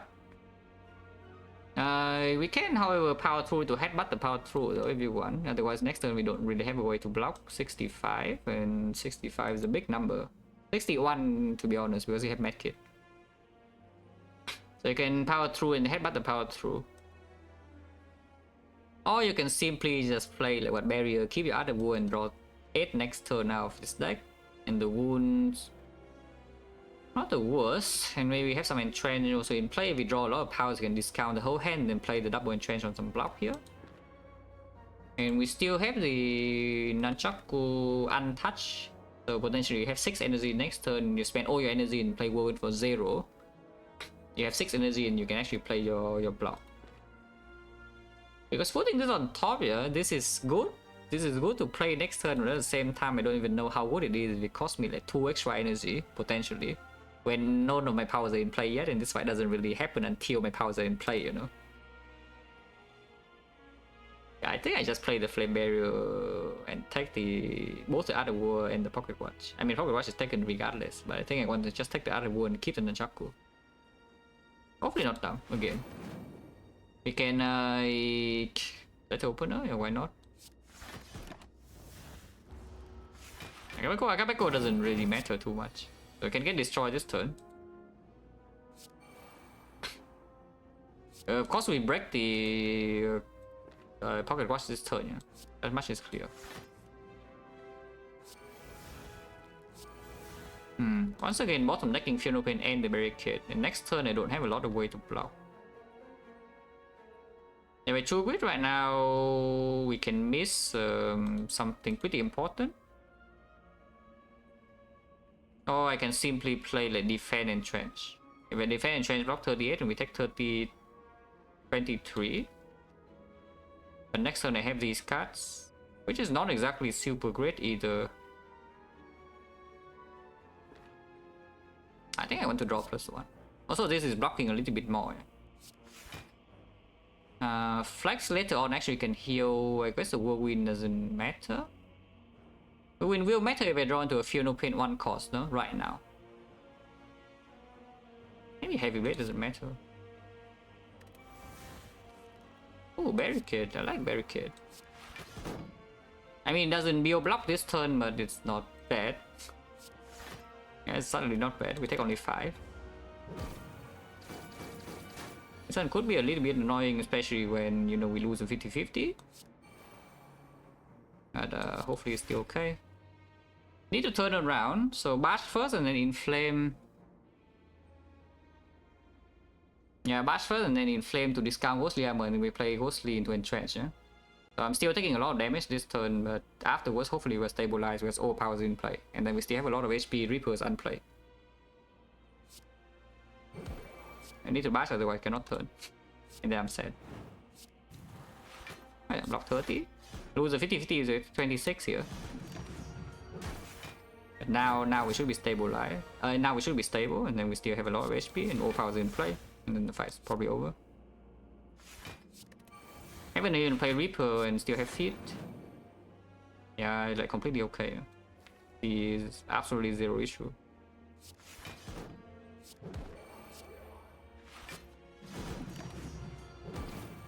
Yeah, perfect block.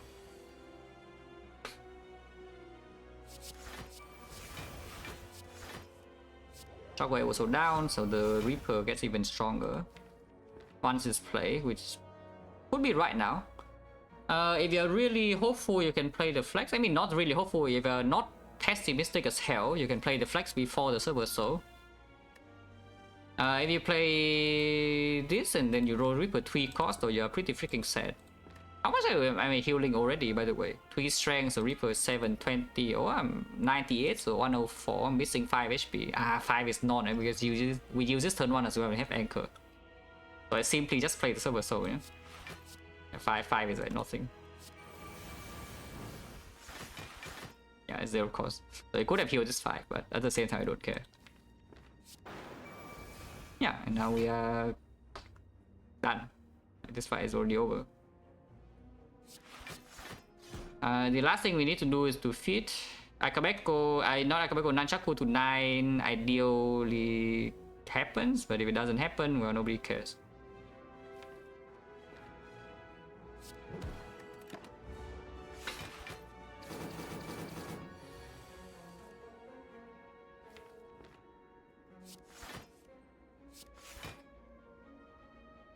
If I do this, it goes to, yeah, good number. And now feed can kill. Let's feed here.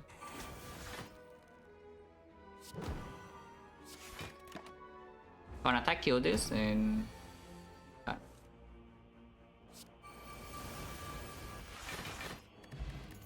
on dexterity, perfect timing. Thank you very much. Exactly what I need.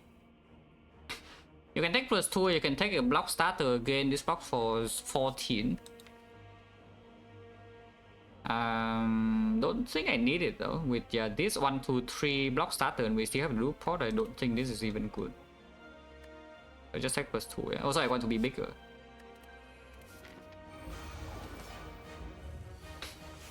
Oh, it is the hard fight they choose to top deck Barricade. No, really though. Every other fight, this doesn't really come until turn 3 or something, yeah. But this fight top decks. I mean, oh, well, I'm not complaining. Yeah, I'm definitely not complaining. Especially with this as well. The fight is already over, no? Don't you think this fight is over? We have what, 160 block, yeah?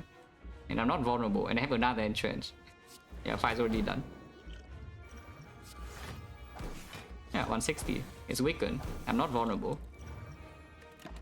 Interesting.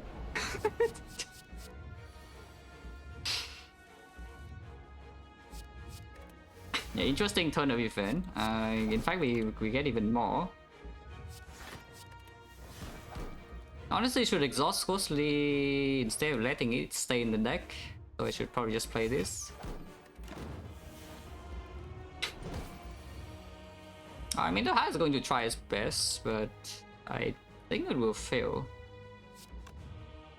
We force double power, yeah? So Boomerang first, and then defend, and then play 2 powers.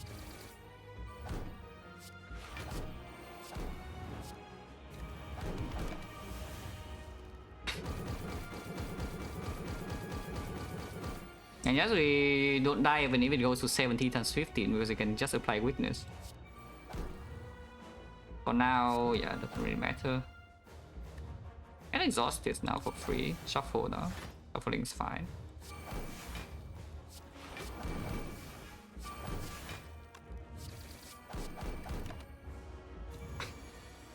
And the entrenches, we will need to draw the thing.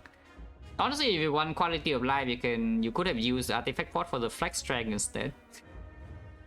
That is much better quality of life than whatever crap this is, but you know, whatever. It doesn't really matter. The fight is like long gone. This fight is never any issue.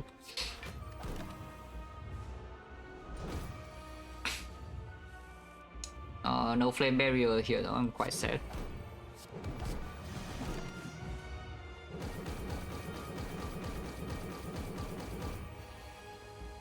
Oh, shock is coming. 50% next turn. Flame barrier. Look at this. Oh, easy. Look at this. Yeah, 9 tons. It's taking a billion damage. We're not quite a billion, but you know, it's basically a billion. It's on 35.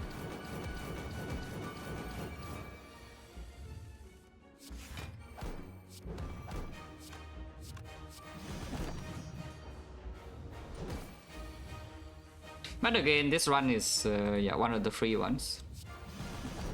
Because again, when we threaten this one ever? At which point in the run do we feel threatened? Because I currently see that there's probably none. Maybe you can pretend that the boost stabbing, but boost stabbing was still on like what 34 HP without spending a pot. Yeah? In fact, we had 2 pots, so it was 44 HP after leaving the fight. And it was intentional to not even potion. If I play this right now, it's dead, but I need to feed, so let's not. It takes 45 on the ton, so yeah, we just leave it as is, right? Don't do anything and then feed next turn.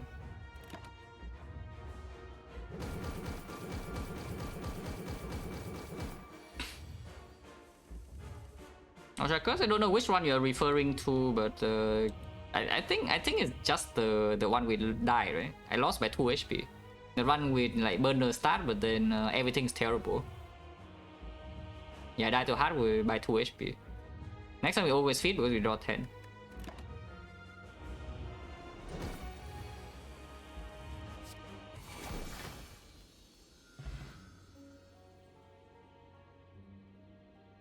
Ah, yeah.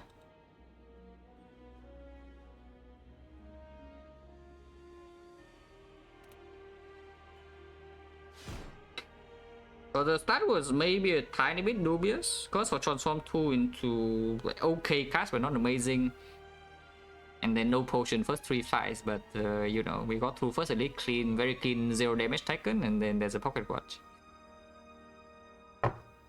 And afterwards there's never any risk. Yeah, defect 43, I can show you the freaking XecnaR. That was actually the moment I started distrusting the XecnaR on defect, you know. And nowadays I'm back to liking XecnaR, yeah, but only because I draft with the XecnaR in mind. Is that I always think, yeah, okay, if there is a XecnaR on the screen, I would like to be able to click it and then it will not screw me. Because I draft this way. Which leads to, you know, like all the a lot of things that link to the XecnaR being ready. Being ready for the XecnaR. For example, the beam cell being the absolute utter garbage, unpickable trash. Because I simply do not need beam cell neck 1, yeah? And then suddenly my XecnaR pick gets better. Like that is one of the, you know, one of the side effects. But there are other things. Yeah, this run is actually, I don't actually remember when it was a long time ago, but it was a long time ago. I think it's like 20, probably around like here even. We can filter for XecnaR. Filtering for XecnaR should be like pretty quick to find.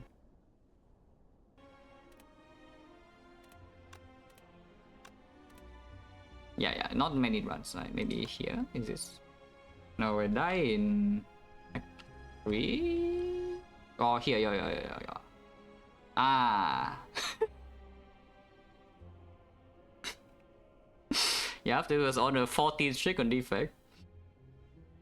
And like, what the hell is this? Can somebody explain what this was? Because I am still salty to this day. I am still very, very salty about this run. Because it's not supposed to be like this, you know? But then it was like this and I just died inside Act 3. There was actually nothing I can do. And the deck was not even so bad with the XecnaR. It was like not amazing, but it was not terrible. There's like there's X cost, there's double hologram, there's even the Sunder, there's even freaking cell repair, yeah?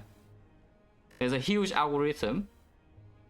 The EQ plus is also okay. So we have like Frost, we have Focus, we have Sustain, we have X cost, we have Sunder, so decent damage, we have 2 holograms.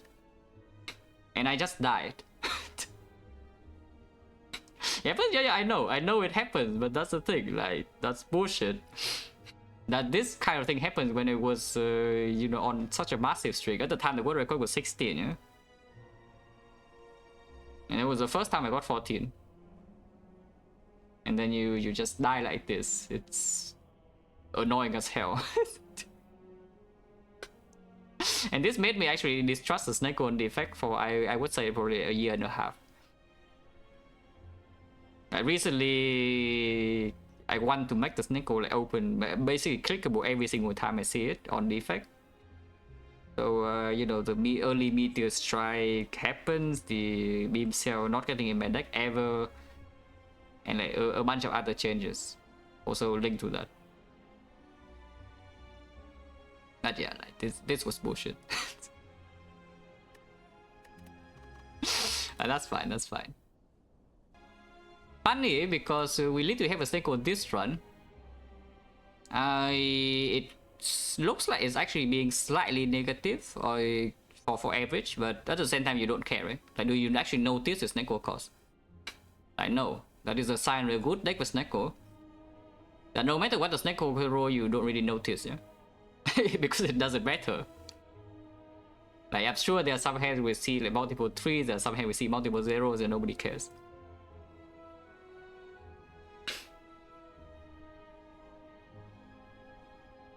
And yeah, like maybe the most interesting thing about this run is that after the Neo, there's like this Saw Boomerang into some flex upgrade or something. But here the run is already, I would say, on this floor is already over curve. It's not actually like, of course it's not winning on floor 9, but it's already very over curve simply because we have this relic. And the Neo bonus is long term, is decently long term value also. And then here suddenly we see like Reaper, and we have like Dripper, and then yeah, just get good boss relic. And then you farm max act 2, and then you get another good boss relic, and then you farm max act 3 with the feat, and then you also see Barricade and Trench. So after, there's no risk in, there's actually just no risk in this run. Okay, let's get out of here.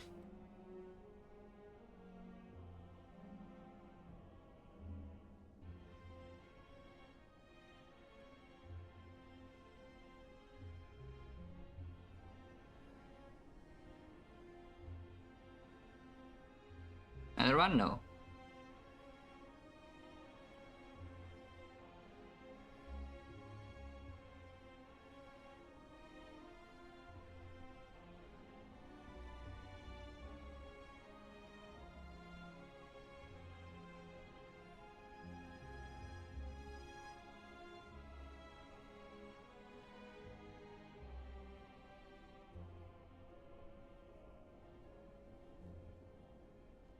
Yeah, thanks for watching, guys, as always. See you.